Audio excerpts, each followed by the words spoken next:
আমার নাম রিয়া। রিয়া, বাড়ি কোথায়, জন্ম জেলা? আমার হোম ডিস্ট্রিক্ট পাবনা। পাবনাতে? আর ভাঙ্গুরা থানা। আচ্ছা, এবং আপনি বর্তমানে বয়স কত আনুমানিক? বর্তমানে 24। 24। পেশায় কিছু করছেন? হ্যাঁ। আচ্ছা, কি করছেন? আমি এখন বর্তমানে পুলিশ ডিপার্টমেন্টে আছি। পুলিশ ডিপার্টমেন্টে আছেন, ঠিক আছে, বলুন। আমার শুরু থেকে মনে আছে যেখান থেকে আমরা ওইভাবে খুব একটা ধনী ফ্যামিলিও না, আবার খুব একটা যে গরিব ফ্যামিলি সেটাও না। আমার দুটা মা, আমার বড় মা মারা যাওয়ার পরে আমার মা। জি। তো সেখানে আমার ওই ঘরের 2 বোন আছে। জি। আমরা 1 ভাই 3 বোন, এই যে আমরা সর্বমোট 6 জন। আমার যে মা মারা গেছে সে অনেক ছোট রেখে বাচ্চাদের রেখে মারা যায়। তো সেখানে আমার মাই তাদেরকে লালন পালন করে। আমরা কখনো বুঝতে পারি নাই যে তারা আমার সৎ বোন। এভাবে এখনো আমাদের এই ফ্যামিলিটা এভাবেই আছে। আমার বাবা কি করতেন? আমার বাবা কৃষক। আমরা যখন ছোট ছিলাম তখন আমার বাবা রিক্সাও চালাতো। তো সেখানে আমরা সার্ভিস লাইফে 3 জন আছি, আমি, আমার ছোট বোন আর আমার ভাই।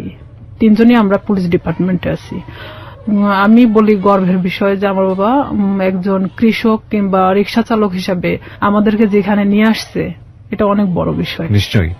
আমার বাবা অন্যের জমি চাষ করত, অন্যের জমি লিজ নিত, বর্গা নিত, নিয়ে চাষ করে আমাদের জীবনটা এভাবেই চলতো। কিন্তু কখনো আমরা যে 5 বোন 1 ভাই, আমার বাবা কখনো অন্যের কাছে হাত পাততে দেয়নি। আমরা যতটুকুন পাইতাম কখনো আমরা বুঝি নাই অভাবটা, কারণ আমাদের বুঝতে দিত না। ঈদের সময় আসলে আমাদেরকে সবাইকে যেভাবেই হোক না কেন ড্রেস দিত। দেখা যেত আমার যে বড় বোন ছিল তাকে ড্রেস দিতেই হবে। তো আমি না এরকম আগে থেকেই ভাবতাম, আমার বাবা তো আসলে একজন কৃষক, সে আমাকে ঈদে দিলে পরের ঈদে হয়তো অন্যজনকে দিবে। কিন্তু আমার বড় বোনের মধ্যে এটা ছিল না। কিন্তু ও মানুষ হিসেবে খুব ভালো একটা মানুষ। কিন্তু সেখানে আমার ভাই তো বড় ছিল, আমাদের 3 বোনের বড় ছিল। ভাই তো ইচ্ছা করলে কিছু করতে পারতো, কিন্তু সে একটা অন্যরকম কোয়ালিটির। তার সাথে কখনো কথা বলা যেত না, রাগান্বিত, সে যেটা ভাববে সেটাই। তো এরকম দেখা গেল যে সে যখন এসএসসি পরীক্ষা দেওয়ার পরে সে ফেল করে, কারণ অন্যরকম বন্ধু বান্ধবের সাথে মিশতো, বিভিন্ন করতো। তো বাবা অনেক করতো যে আমার তো একটাই ছেলে আর ভবিষ্যৎ প্রজন্ম তো আমার এটাই। আমার বাবা দেখা যেত আমার ওই 2টা বোনকে বিয়ে দিয়ে দিছে, আমার বড় মায়ের, আর আমার বোন যেটা বড় তাকেও বিয়ে দিয়ে দেয়। তো দেখে আমার চাচা কিংবা আমার ফুপারা সবাই মিলে ভালো ভালো দেখে বিয়ে দিছে। দেওয়ার পরে তো এখন থাকলাম আমি। আপনার বয়স কত তখন? তখন আমার বয়স 13 বছর। আচ্ছা। তখন দেখা যায় তো বিভিন্ন সময় আমাকে বিভিন্ন ছেলেরা দেখতে আসতো, কিন্তু এটা আমি পছন্দ করতাম না। আমার চিন্তা ভাবনা ছিল পড়াশোনা করব, আমি নিজের পায়ে নাও দাঁড়ালে আমি একটা ম্যাচিউরড হওয়ার পরে বিয়ে করব, এরকম আমার চিন্তা ভাবনা ছিল। তো সেখানে দেখা যাচ্ছে যে আমার চাচা চাচিরা যারা আছে আমাদেরকে নিয়ে অনেক রকম কথা বলতো, কারণ তাদের 2 ছেলে 2 মেয়ে, 2 ছেলেই শিক্ষিত, 2টা মেয়ে শিক্ষিত। তো সেখানে তাদের চেয়ে আমরা একটু হলেও নিম ছিলাম, কারণ আমার বাবা যখন ছোট ছিল তখন আমার চাচাকে সেই বিয়ে পর্যন্ত সেই পড়াইছে। আমার বাবা ছোট ছিল তারপরও তাকে পড়াইছে আমার বাবা। তো সেখানে আমার ভাইকেও অনেক বোঝানো হয়, সে পড়াশোনা বাদ দিয়ে দেয় অলরেডি, যা তার ভালো লাগে না। ভালো লাগে না, তুমি কিছু একটা করো। আমার বাবার কথা যে কিছু একটা করো, কারণ তোমাকে আমি কত বছর বসায় রাখে খাওয়াবো। আমার ভাই বলে যে আমি কিছু করতে পারবো না, সে একদম চাচাছোলা কথা বলে, বিভিন্ন সময় মাকে মারতে যায়। এক কথায় যে সে অন্যরকম একটা কোয়ালিটির মানুষ। সবার বড় ছিল উনি। হ্যাঁ, উনি কাজ করছে, এগুলো করে, বন্ধু বান্ধবের সাথে মেশে। ও যেখানে 16-17 বছর বয়স, আর ও যাদের সাথে মিশতেছে তাদের 25-26 বছর বয়স। আইসে দেখা যেত কেউ কথা বললে তারাই মারতো ধরে। যেহেতু আমরা ছোট ছিলাম, আমার 5 বোনের মধ্যে আমি সবসময় রুখে দাঁড়াতাম। তো আমি বলতাম, কেন তুমি মাকে মারতে যাবা, দোষটা তো তুমি করছো, তুমি পড়াশোনা করো না, তুমি বন্ধু বান্ধব নিয়ে আড্ডা দাও। তার কথা যে আমি কেন এই কথাগুলো বলবো। তার ইচ্ছা, বাবা থেকে টাকা যাচ্ছে, ওকে দিতে হবে। নেশা করতো না, কিন্তু তাস খেলতো, এটা খেলতো, সেটা খেলতো। আমার বাবা যখন দিত না তখন দেখা যেত যে ও বিভিন্ন সময় মাঠ থেকে নিয়ে যেত, মাকে জোরপূর্বক ভাবে মাঠ থেকে কারাছেড়া করে নিত, এরকম। তো এই সময়টা কি আপনি লেখাপড়া করছিলেন নাকি? লেখাপড়া আমি তখন স্টাডিং রানিং এ আছি। কোন ক্লাসে পড়ছিলেন তখন? আমি তখন 6-7 এ পড়ছেন। আচ্ছা। আমার ভাই প্রতিনিয়ত আমাকে দেখতে পারে না। ও যদি খাইতে বসে সেখানে যদি আমি যাই, ও ওখান থেকে উঠে চলে যাচ্ছে, কিংবা ভাতের প্লেটটা আর যদি ফেলে দিল। আমি যদি কারোর সাথে কথা বলি, দেখা যাচ্ছে সেটা নিয়ে এসে বাড়িতে তিলকে তাল বানানো হচ্ছে। মানে বিভিন্ন, যেটা ধর্তব্য তুল্যের মধ্যে বলাই চলে না। অলওয়েজ সময় মানে আমার দোষটা খুঁজে বেড়াতো, কারণ আমি সবসময় প্রতিবাদী ছিলাম। আমি আমার বাবার পক্ষে ছিলাম, আমার মার পক্ষে ছিলাম। আমার বাবা যখন কৃষক, উনি যখন মাঠে কাজ করত, আমি হেল্প করতাম। বর্ষার শেষে আপনার রসুন, পেঁয়াজ এগুলো অনেক কিছু গাড়া হয়। ওকে। তো সেই সময় আমি আমার বাবার সাথে গিয়ে আমি ওই পেঁয়াজ রসুন গুলো আমি গাড়তাম। মানে দিনের পর দিন এভাবে আমি জমিতে কাজ করতাম। হ্যাঁ, জমিতে কাজ করতাম। তো এলাকার সবাই বলতো যে এটা যদি অমুকের মেয়ে না হয় ছেলে হতো, ভবিষ্যতে অনেক কাজ হতো। তবে আমি পুলিশ ডিপার্টমেন্টে আসার আগে থেকে আমার স্বপ্ন ছিল যে আমি পুলিশ ডিপার্টমেন্টে জব করব। এটা কেন আপনার স্বপ্ন ছিল? এটা জানি না কেন, নয় যে আমি ছোট থেকে অনেক লম্বা ছিলাম। গ্রামের মানুষ সবাই আমাকে সেনাবাহিনী বলে ডাকতো। তো সেখানে দেখা যেত আমার মধ্যে সেই সময় থেকেই একটা জিনিস কাজ করতো যে আমি একটা ডিফেন্সে জব করব। ডিফেন্সে জব করবেন? আচ্ছা। হ্যাঁ, এটা আমার মধ্যে ইচ্ছা ছিল তখন থেকেই। তো সেখানে আমি যখন বাবার দিকটা দেখতে গেলে আমার পড়াশোনার দিকটাকে একটু হলেও পিছায় যেতে হয়। শুক্রবার সারাদিন আমি আমার বাবার সাথে কাজ করতাম। সে ধান নিয়ে আসতো, আমি তার বোঝা উঠায় দিতাম মাথায়, যে মানে অনেক দূরে, আমার বাড়ি ছেড়ে না হলে 1-1.5 কিলো দূরে। অথচ আমার ভাই কখনো কাজ করতো না। আমার 5 বোনের মধ্যে আমি মানে সবচেয়ে একজন প্রিয় মানুষ ছিলাম। ওকে। আবার নিরীহ একটা বাচ্চা ছিলাম। তো এর মধ্যে আমি যখন 7-এ, যখন আমি উঠি 7-এ ওঠার পরে, তখন আমি হ্যান্ডবল খেলাতে নাম দেই স্কুলে। তো স্কুলে যখন আমি হ্যান্ডবলের নাম দেই, তখন সেখানে আমি এসএসসি পর্যন্ত খেলাধুলা যখন করছি, তখন আমি কিন্তু রাজশাহী বিভাগ পর্যন্ত খেলছি। ওরে বাবা! আমার ইচ্ছা ছিল যে আমি একসময় খেলোয়াড় হব। আচ্ছা। তো এখান থেকে আমার এক বেস্ট ফ্রেন্ড ছিল রূপা। রূপার বাড়ি আর আমার বাড়ি 2 বাড়ি পরে। তো রূপার সাথে আসলে কেউ মিশতো না, কারণ ওর বাবা নিজে থেকে ওকে গানের জগতে ঠেলে দেয়। গান তো দূরের কথা, ওকে নিয়ে মানে এক ধরনের দেহ ব্যবসা করানো হয়, ওর বাবা নিজেই করাতো, যেটা ওর পছন্দ ছিল না। ও আমার সাথে ডিসকাস করতো। এই জিনিসটা আমার ভাই আরো মানে নিতে পারে না, যে কেন আমি রূপার সঙ্গে মিশি। কিন্তু রূপা আমি একই ক্লাসে একই সাথে পড়াশোনা করতাম। বিভিন্ন সময় আমার কাছে আসতো, মানে বইয়ের জন্য কিংবা কোনো কিছুর জন্য। এটা নিয়ে আমার সাথে অনেক সিনক্রেট করতো, আমারে মারতো ধরে। একদিন আমার বইগুলোই পোড়ায় দিছে, যে তোর বই পোড়ায় দিলে তাহলে তোর কাছে আসবে না সে। আমি অনেক কান্নাকাটি করি, পরে আমার বাবা আবার বই কিনা দেয়। রূপার সাথে আমি তখন গভীরভাবে মিশে যাই, যে কেন তার সাথে আমাকে মিশতে দিচ্ছে না। আমি তার সাথে মিশতে থাকি। আমি যখন 8-এ উঠবো, সেই সময় রূপা হঠাৎ করে একদিন মানে ঘুমের ট্যাবলেট খায়। মানে আপনি জানতেন না ওর ঘুমের ওষুধ খাওয়ার কারণটা কি? ওর ঘুমের ওষুধ খাওয়ার কারণটা আমি জানতাম, আগে থেকে জানতাম, কিন্তু ও যে সেদিন খাবে এটা আমি জানতাম না। কারণ ওর বাবা নিজে থেকে দেখা যেত এমন এমন মানুষকে টাকা নিয়ে তার সাথে থাকতে বাধ্য করতেছে, যেটা হয়তো একটা মেয়ের পক্ষে সম্ভব না। যে রূপা এই জিনিসটা পছন্দ করতো না, আর তারপর ওর বাবা এটাকে বাধ্য করতো, ওর পুরো ফ্যামিলি ওকে বাধ্য করতো। তো সেখানে ও অনেক কান্নাকাটি করতো আমার কাছে আসে। তো এর মধ্যে ও একজনকে পছন্দ করতো, নাম হলো আনন্দ। উনি ছিল হিন্দু, রূপা মুসলমান। ও একজন বিবাহিত ছেলে ছিল। ভালোবাসার প্রলোভন দেখে অনেকদিন ওকে ইউজ করছে। আনন্দ ওকে মানে ফুললি না করে দেয়, তখনও এই কাজটা করছে। তো ও যখন এই কাজটা করবে, তার কিছু সময় আগেও আমার কাছ থেকে ঘুরে গেছে। ও যে 2 দিন খাইছিল না, এটাও আমি জানতাম না। তো এর মধ্যে গিয়ে ও অত ঘুমের ট্যাবলেট খেয়ে নিছে। নেওয়ার পর পরের দিন সকালবেলা রূপার মা আমাদের বাড়িতে আসছে। আমার মেয়ের কি হয়েছে, আমার ভাই ওখানে বসে। তো বলতেছে ও ঘুম থেকে উঠতেছে না, ওর মুখ দিয়ে টিয়া বের হচ্ছে। আমি কিছুই জানতাম না তখন পর্যন্ত, বিষ খাইছে না ঘুমের ওষুধ খাইছে না কি খাইছে। তখন আমি চলে গেলাম ওদের বাড়িতে। যাওয়ার পরে দেখি যে হ্যাঁ, ওর মুখ দিয়ে অনেক গুলটানি বেরোচ্ছে।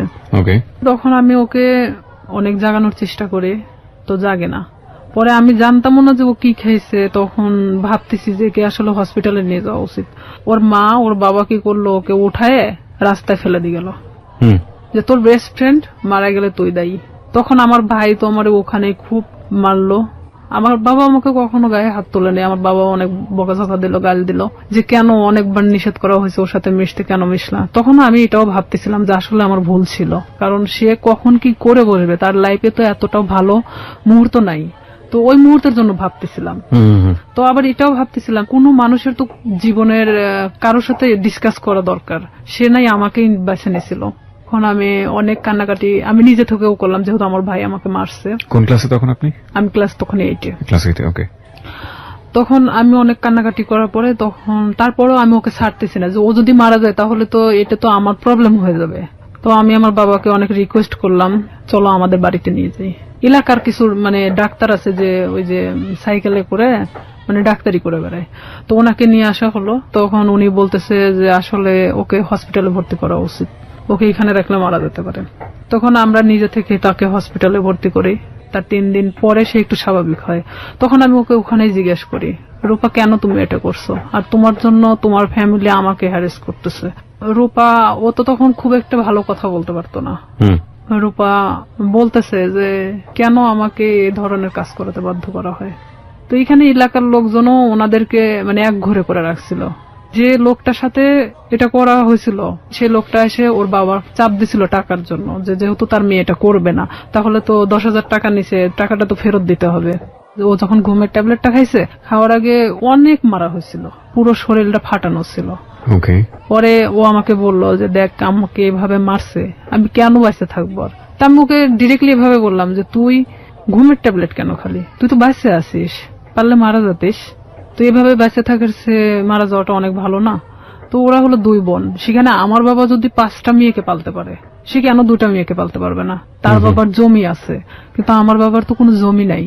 তাকে আমি এই কথাগুলো বোঝাতে থাকি যে রূপা দেখো, তুমি নিজে থেকে এখন নিজেকে দাঁড়ানো শেখো। তো সেখানে রূপা বাড়িতে আসে, ও ওখান থেকে চলে যাওয়ার সিদ্ধান্ত নেয়, যেখানে ইচ্ছা চলে যাবে। তখন আমি বলি না, এটা অসম্ভব। আমার মাও বলে যে আমার মেয়েকে যেখানে জড়ানো হয়েছে সেখানে তো তুমি এখান থেকে চলে গেলে তখন তারা আরো পেয়ে বসবে। তুমি তোমার বাড়িতে যাও, বাড়িতে যাওয়ার পরে সবার সামনে বলো যে আমি এই ফ্যামিলিতে থাকতে চাই না, তারপরে তুমি যেখানে ইচ্ছা চলে যাও। পরে তাকে আমরা বাড়িতে নিয়ে আসি। নিয়ে আসার পরে আমার বড় চাচা, তারপরে এলাকার কিছু লোকজন, চেয়ারম্যান নিয়ে তার বাড়িতে যাওয়া হয়। যাওয়ার পরে রূপা এক কথায় বলে যে আমি এগুলো করতে পারবো না, যার কারণে আমি সুসাইড করতে চাইছি। তো এখানে তো আসলে রিয়ার সাথে কোনো ইয়ে ছিল না, ও আমার সম্পর্কে জানতো এটাই। তখন ওর ফ্যামিলির সামনে, সবার সামনে যখন এই কথাটা বলার পরে তখন ওর ফ্যামিলি বলতেছে যে না, ওকে ফুসলাইছে, ও ঠিক আছে আমাকে দোষ দিচ্ছে। ও সবার সামনে বলল না, ওর কোনো দোষ নাই, আমি আজকে থেকে এখান থেকে চলে যাবো, আমার যেখানে ইচ্ছা চলে যাবো, আমি এই ফ্যামিলিতে থাকতে চাই না। তখন ও নিজের ইচ্ছায় ওর বাসা থেকে ওর কাপড় চোপড় যা ছিল নিয়ে বের হয়ে চলে যায়। তো সেখান থেকে আমি এক কথায় যে নিঃসঙ্গ হয়ে পড়ি, একা। তখন দেখা যাচ্ছে যে আমার ভাইয়ের সাথে একটা ছেলে পড়তো, ছেলেটার নাম হলো শামীম। তো এই শামীম, আমি তাকে তখন ভাই বলে ডাকতাম, যেহেতু আমার ভাইয়ের ফ্রেন্ড। তো আমাদের বাড়িতে অনেক আগে থেকে ওঠা বসা, সেটা আমি বলতে পারবো না যে কবে থেকে। আমার মনে হয় যে জ্ঞান হওয়ার পর থেকে তাকে দেখতেছি। সে আমাদের বাড়িতে ওঠা বসা করতো, আমি ওইভাবে কখনো তাকে দেখি নাই। আমি আবার কিছু জিনিস নিয়ে ভাবতাম যে আসলে আমার কিছু করা দরকার, পড়াশোনার খরচটাও বেড়ে যাচ্ছে, আর এখানে দেখা যাচ্ছে যে আমি নিজের পায়ে এখন থেকেই দাঁড়াতে চাই। তো সেখানে আমার বাসাটা আসলে প্রপার থেকে 1 কিলো ভিতরে, খুব একটা দূরে না। মাঝখানে একটা অফিস আছে, ডিশ লাইন অফিস। তো সেই ডিশ লাইন অফিসে মেয়েদেরকে নিয়োগ দেওয়া হচ্ছিল যে তারা বিল কালেক্ট করবে। তো 4,500 থেকে 5,000 টাকা বেতন হবে। আমি যদি এই কাজটা করি তাহলে দেখা যাচ্ছে যে অন্তত আমি আমার নিজেকে নিজে চালাতে পারবো, এমনকি আমি একটু হলো নিজের লাইফটাকে বুঝতে শিখবো। তো ওনারা বলতেছে যে তুমি আমাদের ফিক্সড বেতন হলো 4,500 টাকা, আমরা তোমাকে কিছু এলাকা দেব, সেই এলাকাটা নেওয়ার পরে তুমি যদি চাও যে হ্যাঁ আমি তার চেয়ে বেশি নিতে পারবো, তাহলে তোমার বেতনটা বাড়বে। আর যদি তুমি সেই এলাকার মধ্যেই থাকো যে এর চেয়ে আমি বেশি পারবো না, তাহলে তোমার 4,500 টাকার বেশি হবে না। আমাকে সব কথা খুলে বলা হয়। প্রথম মাসটা আমি 350 কার্ড নেওয়া হয়, 4টা এলাকায় 350 কার্ড ছিল, 350 ডিশ লাইন ছিল। তখন আমার তো নিজের এলাকা, প্রপার থেকে আমার বাড়ি যতটুকুন দূরে এতটুকুনের মধ্যে সবকিছু। তো এক একটা বাড়িতে দেখা যাচ্ছে 2টা-3টা করেও ডিশ লাইন থাকে। তো 350 কার্ড খুব একটা বেশি জায়গা না। আমার ভাই এটা পছন্দ করতো না, কিন্তু আমার বাবা পছন্দ করতো। তো সেখানে আমি যখন এই কার্ড নিয়ে প্রথম বাড়ি বাড়ি যাই, তাদেরকে আমি বলে আসি যে দেখেন আমি তো প্রত্যেকদিন আসতে পারবো না, হয়তো একটা এলাকায় আমি একদিন করে ঢুকবো, আপনারা একটু টাকাটা রাইখে দিয়েন, বেশি তো না 100 টাকা করে রাইখে দিয়েন, আমি এসে নিয়ে যাব। তো আমি এভাবেই যখন বিল কালেক্ট করতে থাকি, আমার দেখা যেত যে মাসে 3 দিন বের হলেই হয়ে যেত। আমি ইচ্ছা করলে আরো মানে জায়গা নিতে পারি। ডিশ লাইনে আপনি মেয়ে হয়ে হয়ে বিল কালেক্ট করতেন, কোনো হ্যাঁ, সমস্যা হতো না? আমাদের ওখানে সবাই মানে সব মেয়েরা করে সব কাজ। আচ্ছা আচ্ছা, ওকে, খুব ভালো তো। হ্যাঁ, তো আমি আমার স্কুল শেষ করে আমি যখন হাঁটে আসতাম ওই এলাকা দিয়ে, তখন আমি ওই বিল কালেক্ট করতে করতে চলে আসতাম। এটা শামীমের বাড়ির মধ্যেও পড়ছে আমার এলাকাটা। জি। তখন শামীমের বাসা তো ওই ডিশ লাইনের অফিস থেকে 200-300 গজ দূরে হবে। একদিন হঠাৎ করে শামীম আমাদের বাড়িতে আসে। উনি কি মানে সম্পর্কে কি হতো আপনাদের? সম্পর্কে আমার ভাইয়ের বন্ধু। আপনার ভাইয়ের বন্ধু হতো? হ্যাঁ, ওকে। ওইভাবে চিনা, কিন্তু আমি কখনো কথা বলতাম না। হঠাৎ যদি কথা বলতাম মানে ভাইয়া হিসাবে কথা বলতাম। সে আমার 10 বছরের সিনিয়র ছিল। উনি আমাকে একদিন এসে খোঁজ করে আমার মার কাছে। মাকে এসে বলতেছে যে রিয়া কোথায়? তো আমার মা বলতেছে ভিতরে আছে। এখন আমাকে ডাক দিল, আমি আসলাম। তো বলতেছে যে তোমার নাম্বারটা দেওয়া যাবে? তো বললাম কেন? আমার মার সামনে বলতেছে। তো বললাম কেন? তো বলতেছে যে আসলে আমার তো 2 মাসের বিল দেওয়া হয় নাই, তো আমি তো এই মাসেও দিতে পারবো না, তো যখন দিব তখন তোমাকে আমি ফোন দেবো। তো বললাম ঠিক আছে। যেহেতু ভাইয়ের বন্ধু, সেখানে তো আমি কখনো এ ধরনের কোনো কিছুই ভাবি নাই তাকে নিয়ে। আমাকে যেদিন নাম্বারটা নিয়ে গেছে তার পরের দিন রাত্রে ফোন দেয়। এটা হলো 2007 সালের ঘটনা। আমি তখন ক্লাস 8-এর শেষের দিকে। আমি ফোনটা রিসিভ করলাম। রিসিভ করার পরে সে কথা বললো না। আর আমি ওনার নাম্বারটা চিনতামও না। কথা বলে না। তো 2-3 বার আমি ফোনটা রিসিভ করলাম। রিসিভ করার পর তখন রাত 12টা বাজে। আর 2007 সালের ওদিকে 12টার পরে যে 25 পয়সা মিনিট ছিল, তো সেই সময় ও আমারে ফোন দিত।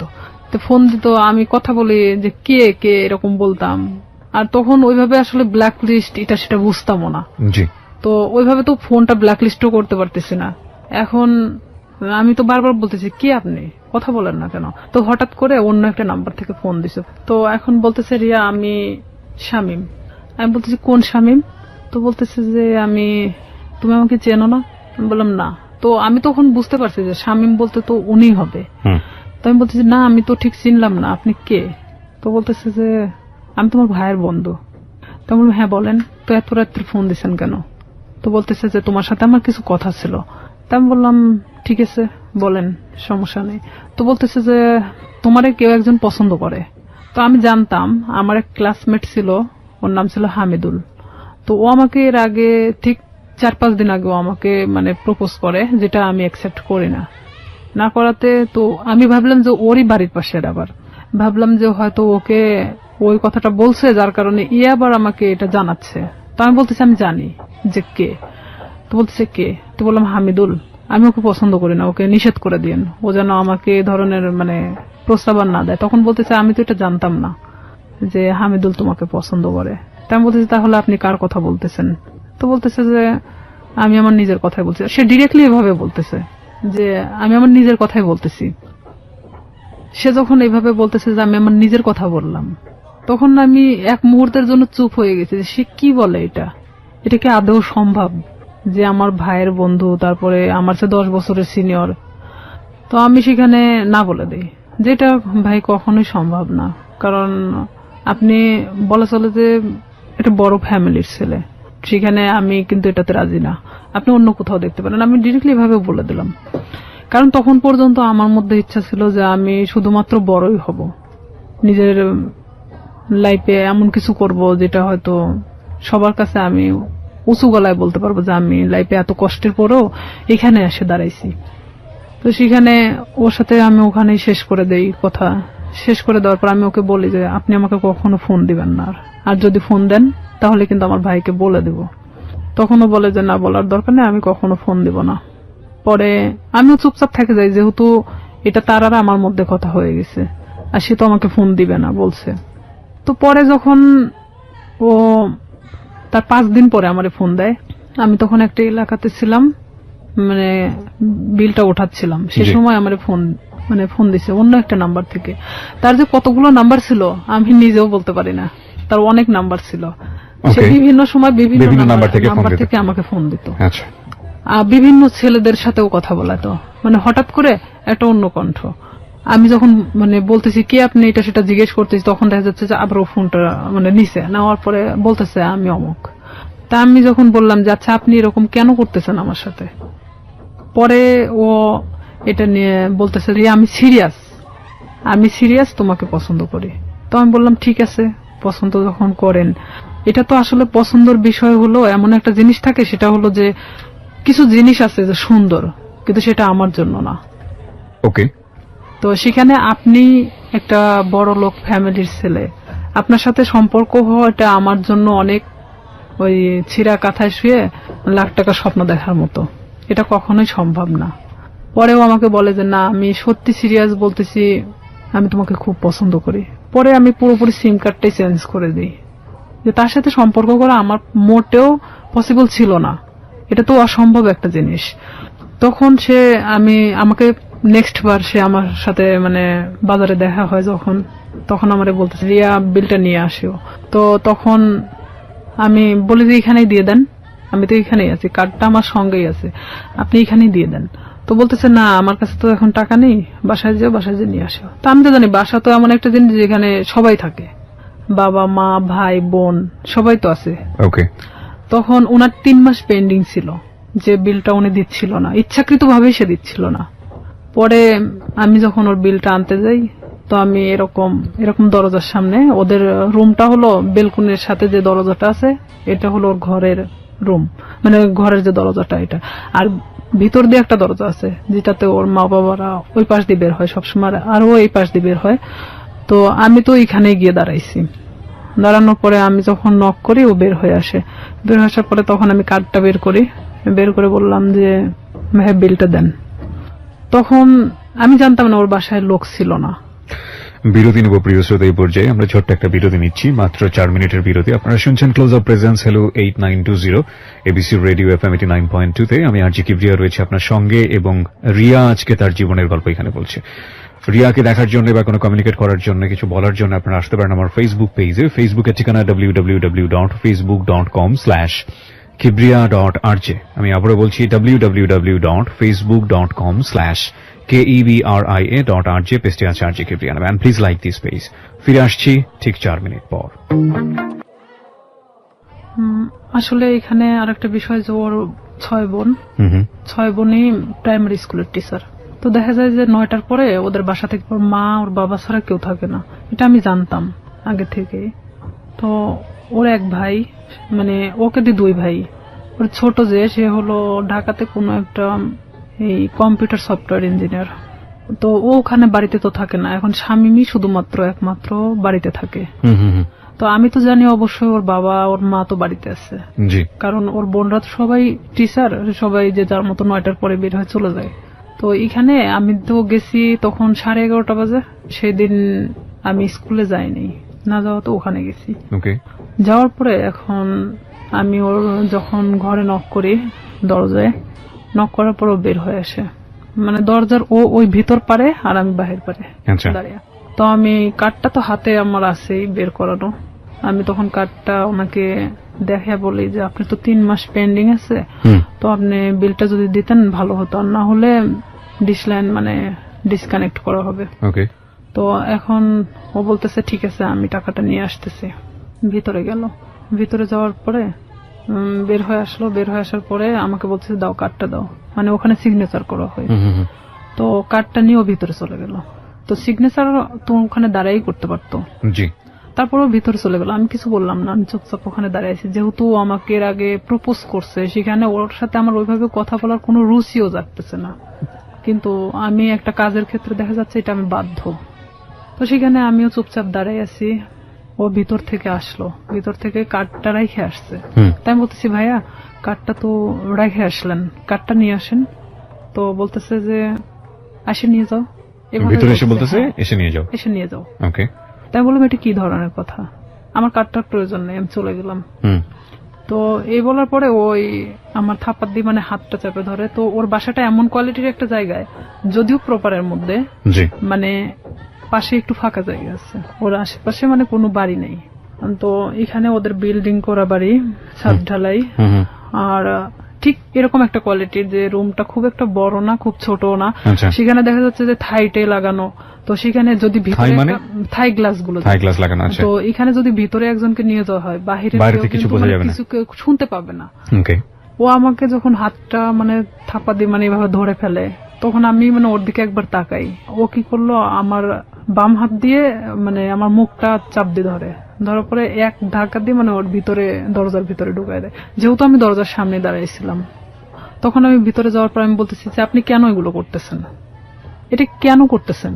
আমি তো আপনাকে পছন্দ করি না, আর আপনি আমাকে মানে প্রপোজ করছেন। প্রপোজ করার মানে কি এটা যে আপনাকে সে বাধ্য মানে আপনার সাথে সম্পর্ক করতে? তো বলতেছে যে কিভাবে মানে ভালো লাগাতে হয় সেটা আমার খুব ভালো জানা আছে, আমি জীবনে যা চাইছি তাই পাইছি। তাই আমি বললাম, দেখেন আপনি অনেক ধনী একটা ফ্যামিলির মানুষ, আপনি জীবনে যা চাইছেন না কেন সেটাই পাইছেন, আমি মানি সেটা। তো এইভাবে মানে আমি যখন ওর সাথে মানে বলতে থাকি কথাগুলো, কারণ আমি জানি যে বাহির থেকে কিছু শোনা যাবে না, এটা আমিও নিশ্চিন্ত ছিলাম। এক পর্যায়ে সে আমার সাথে অনেক মানে ধস্তাধস্তি করতে থাকে, করতে থাকার পরে এক পর্যায়ে সে আমার সাথে মানে খারাপ কিছু করেও ফেলে। তখন আমি একদম দিশেহারার মতো হয়ে যাই যে আসলে এটা কি হয়ে যাচ্ছে আমার সাথে, এটাকে আমার সাথে আসলে হওয়াটা উচিত ছিল। আমি তাকে তো বারবার মানে বোঝানোরও চেষ্টা করতেছি, তারপরেও তার একটাই কথা যে আমি তোকে যেভাবে হোক আমি চাই, এটাই তার সাথে। বয়সে 10 বছর বড় ছিল। হ্যাঁ, আমার চেয়ে 10 বছরের বড় ছিল। আর আমি তখন বললাম তো প্রথমে অনেক আগেই বলে আসছি, আমি অনেক ভীতু কোয়ালিটির একটা মানুষ ছিলাম, আমি খুব একটা মানুষের সাথে কথা বলতে পারতাম না। আমি যে ডিসলাইনের কাজটা করতাম, এখানেও দেখা যেত আমি অনেকের সাথে কথা বলতাম না, যাইতাম আমি কার্ডটা বের করে দিতাম, তারা টাকাটা দিত, আমি নিয়ে চলে আসতাম, এরকমই। কারণ তারা টাকাটা দিতে বাধ্য। সে যখন জোরপূর্বক ভাবে আমাকে রেপ করা হয় এক কথায়, তো কমপ্লিটলি রেপ। হ্যাঁ, তো সেখানে আমি একদম দিশেহারার মতো চুপচাপ, এক পর্যায়ে যে আমি নিস্তেজ, এতক্ষণ যে আমি ধস্তাধস্তিটা করতেছিলাম তখন সেই মুহূর্তের জন্য আমি নিস্তেজ হয়ে গেছি। মানে আমি এক কথা বলা চলে আমার শরীরে কোনো শক্তি নেই, যে আমি যে কি কথা বলবো এখন, আমার ভাষা জ্ঞান মানে সবকিছু শেষ সেখানেই।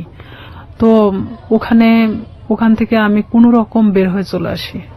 বের হয়ে চলে আসার পরে আমি আমার ব্যাগটা আনতে ভুলে যাই, কারণ আমি যে কিভাবে চলে আসছি সেটা নিজেও জানেন না।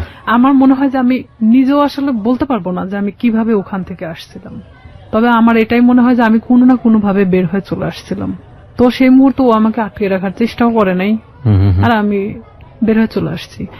ও শুধু দরজাটা খুলে দিয়েছে, আমি বের হয়ে আসছি, এটুকুনি। কিন্তু ওখানে যে আমার ব্যাগটা রয়ে গেছে, আমার কার্ডগুলো রয়ে গেছে, মানে এরকম কোনো জ্ঞান আমার মধ্যে ছিল না, কারণ এরকম শট আমি কখনো খাইনি যেটা ওই মুহূর্তের জন্য পাইছি। তখন আমি বাড়িতে চলে আসি ডিরেক্টলি। বাড়িতে আসার পরে আমার মা জিজ্ঞেস করে তোর ব্যাগ কোথায়। তো এখানে আরো একটা কথা, আমি আরেকজনের সাথে মিশতাম, সে আমার সম্পর্কে ভাগ্নি হয়, সাথী নাম। সে অবশ্য 2013 সালে সুসাইড করছে, মারা গেছে সে। সাথীদের বাড়িতে আমি উঠা বসা করতাম মাঝে মধ্যেই। তো আমি মারা এভাবে বলতেছি, মা আমি মনে হয় সাথীদের বাড়িতে রেখে আসছি, কিন্তু আমি কিন্তু শিওর না, আমি এমনি তাকে বোঝানোর জন্য যে আমি সাথীদের ওখানে মনে হয় ব্যাগটা রেখে চলে আসছি। তাই আমার মা কিছু বললো না, কারণ সাথীদের বাড়ি আমার বাড়ি থেকে 5-6 বাড়ি দূরে। তো সেখানে মা আমাকে আর কোনো কথা বললো না, আমি আমার রুমে চলে যাই। আমি একা এক ঘরে থাকতাম। আচ্ছা।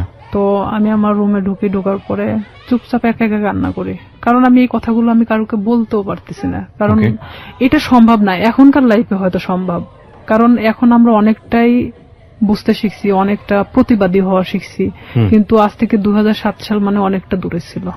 আর তখন গ্রামের মানুষ মানে এগুলো নিয়ে অনেক ভয় পেত, যে আমার সাথে ঘটে যাওয়া ঘটনা যদি আমি কারোকে প্রকাশ করি, লাইফে আমারই অনেক ক্ষতি হবে, দেখা যাবে আমাকে অনেকেই বলবে যে রেপিস্ট একটা মেয়ে, এ ধরনের ইঙ্গিত করবে। যার কারণে আমি চুপচাপ মানে কোনো কথা না বলে কারোকেই বলিনি, আমি সব নিজের মধ্যে রাখি। এভাবে যখন আমি নিজের মধ্যে রাখি, শামীম আমাকে বারবার ফোন দেয়, আমি ফোনটা রিসিভ করি না। রিসিভ না করাতে ও আমাকে প্রায় আমাদের এলাকায় এসে দাঁড়ায় থাকতো। আপনি এই যে এত বড় একটা ঘটনা ঘটে গেল, এরপরে আপনি কোথাও বিষয়টা শেয়ার করেননি কারোর সঙ্গে? কাউকে কিছু বলেননি? কারণ আমি তো আসলে ভাবতেছিলাম যে আমি এই কথাটা কিভাবে বলবো, যাকেই বলবো না কেন এটা তো বার্গেনিং হয়ে যাবে আর পুরো এলাকা ছাড়াই যাবে। তখন আমি কিভাবে মানুষের সামনে মুখ দেখাবো? আমার তো সুসাইড ছাড়া তো উপায় ছিল না তখন, কারণ এটা মানে একটা গ্রাম্য মেয়ের কাছে যে কতটা লজ্জাজনক। কিন্তু আমি তো একটা গ্রামে বড় হয়েছি, সেখানে আমার কাছে অনেকটাই কষ্টের জনক ছিল, কারণ সেখানে দেখা যাচ্ছে যে আপনি কিছু নাও করলে আপনার কোনো একটা ব্যাড সাইড নিয়ে তারা সবসময় গবেষণা করে, আর এটা তো অনেক একটা বড় বিষয় ছিল। তখন আমি আমার ফ্যামিলির তো কারোকে জানাই নেই, বাট এখানে আমি যে সাথীর সাথেও মিশতাম, মানে এই রূপা চলে যাওয়ার পরে আমি সাথীরও কখনো বলি নাই যে আমার সাথে এরকম কিছু একটা হয়েছে। পরে এটা যখন ঠিক 1.5 মাস পর আমি কেন জানি বুঝতে পারি যে আমার মধ্যে কোনো একটা পরিবর্তন হচ্ছে। পরিবর্তনটা এরকম, হয়তো আমার কোনো কিছু ভালো লাগে না, খাইতে মন চায় না, উঠতে মন চায় না, বসতে মন চায় না, মানে আমি একটা অন্যরকম জিনিস ফিল করতেছি নিজের শরীরের ভিতরে। হ্যাঁ, যেটা এক কথায় যে আমি ঘুমালে উঠতে পারি না, মানে খালি ঘুমাতেই মন চায়। তারপরে আমার মা জিজ্ঞেস করতো যে তুই এরকম তো ছিলি না, খাওয়া দাওয়া বন্ধ, মানে কেমন একটা অন্যরকম। তা আমি বলতাম যে আমি তো অনেক হাঁটাহাঁটি করি, যার কারণে আমার না ঘুমালে আর উঠতে মন চায় না, আমি বুঝতে দেয় না। পরে এইভাবে যখন আমার মা তো ওইভাবে আসলে কখনো ফোর্স করে না, কারণ তারা জানতো যে এরকম কোনো কিছু কখনো হবে না। তখন আমার বড় বোন আমারে অনেকবার জিজ্ঞেস করে যে কি হয়েছে তোর, তুই একা একা থাকিস, কথা বলিস না কারোর সাথে, তো সমস্যাটা কি? বলে না কিছু সমস্যা নাই, এদিকে পড়াশোনা তো সামনে, তো এসএসসি পরীক্ষা, আবার এদিকে তো আমি যে কাজটা ধরছি আমার মনে হয় না যে আমি কাজটা করতে পারবো। কারণ আমি তখন একটা জিনিস ভাবতেছিলাম যে আমি আজ বড় হতে গিয়ে অনেক ছোট হয়ে গেছি, এটাই ভাবতেছিলাম। এরপরও আপনাকে ফোন দিয়ে বারবার ডিস্টার্ব করতো, চাইতো? হ্যাঁ, সে বারবার আমাকে ফোন দিত, ফোন দিয়ে বলতো যে তুই কেন ফোনটা রিসিভ করিস না, এতবার ফোন দেওয়ার পর কেন রিসিভ করিস না, তুই তো গাড়ি করেই বলতো। আমি বলতাম দেখেন আপনি আমাকে কেন এরকম করতেছেন, এটা করার মানেটা কি, যা হবার তা তো হয়ে গেছে। আপনি তো একটা মেয়েকে ভোগ করার দরকার ছিল, করছেন, আমি এভাবেই বলি তাকে, তাহলে আর কি দরকার?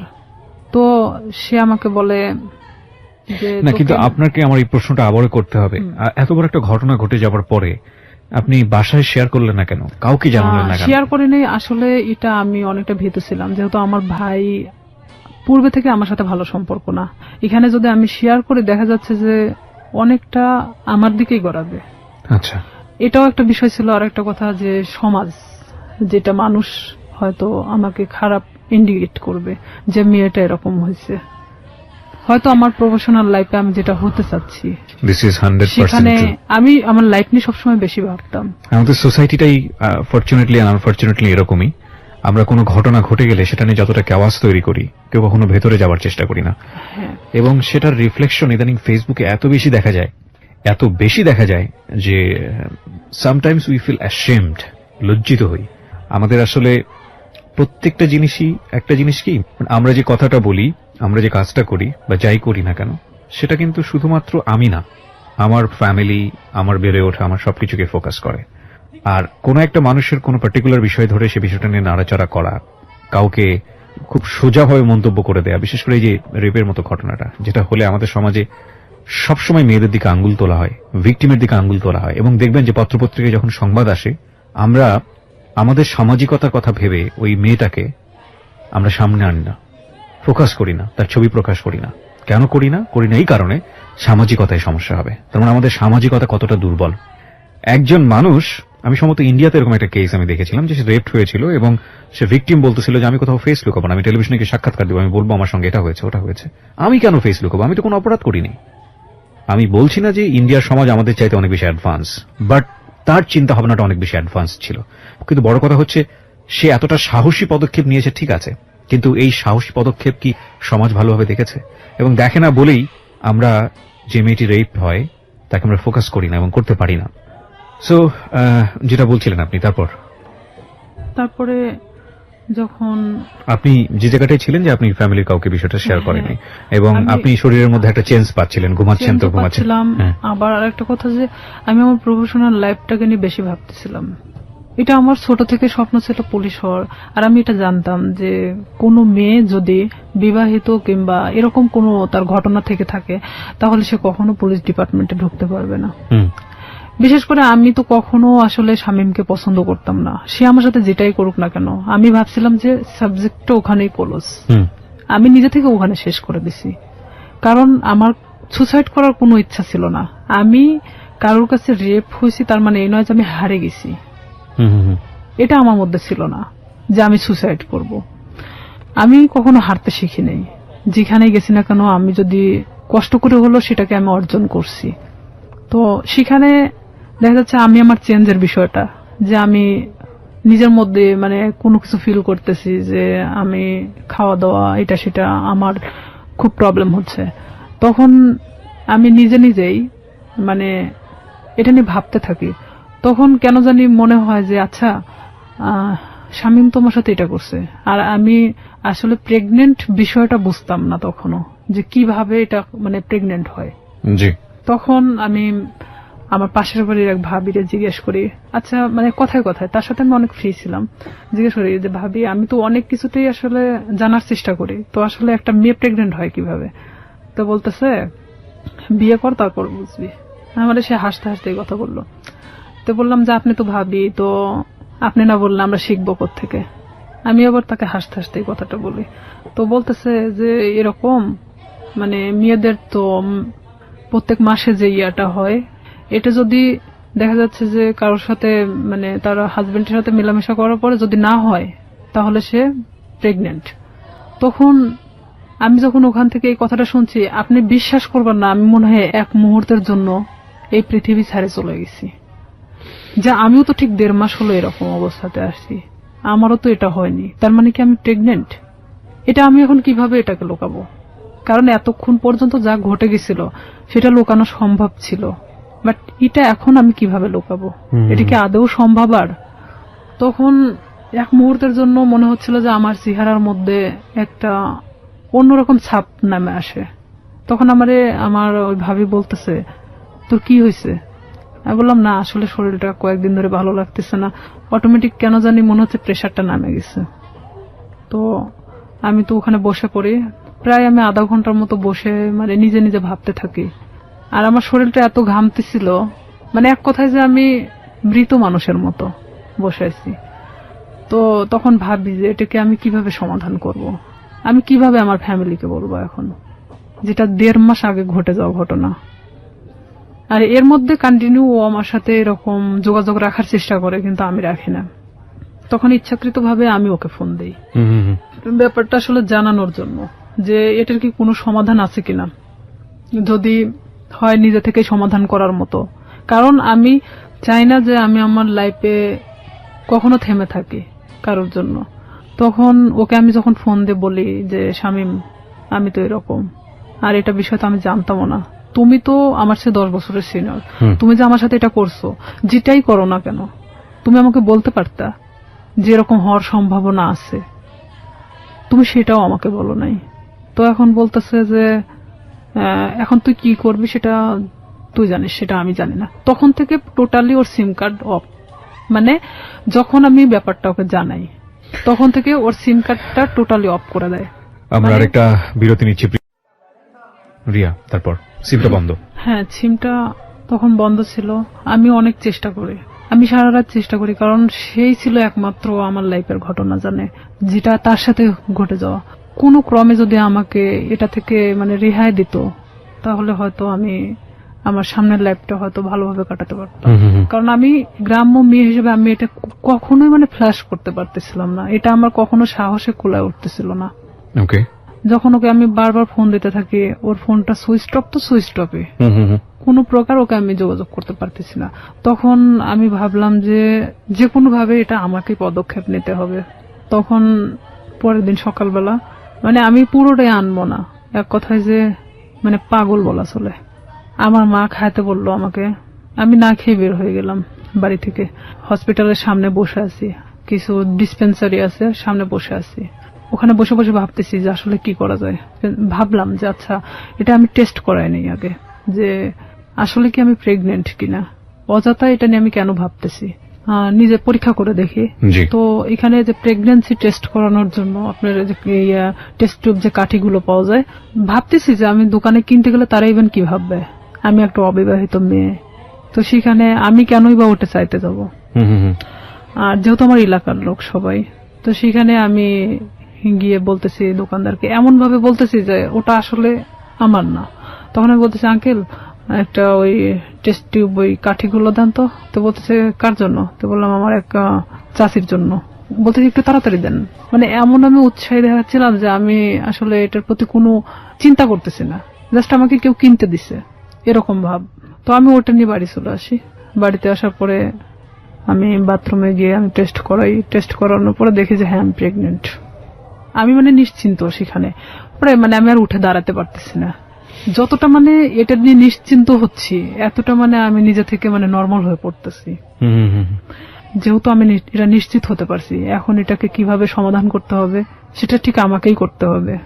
আমি যে দোকান থেকে ওটা নিছি, তো ওই দোকানে গিয়ে আমি বললাম যে আঙ্কেল, মানে যার জন্য কাঠিটা নেওয়া হয়েছিল আমার সে চাচি হয়, তো ওনার তো 1 বছরে একটা বাচ্চা আছে।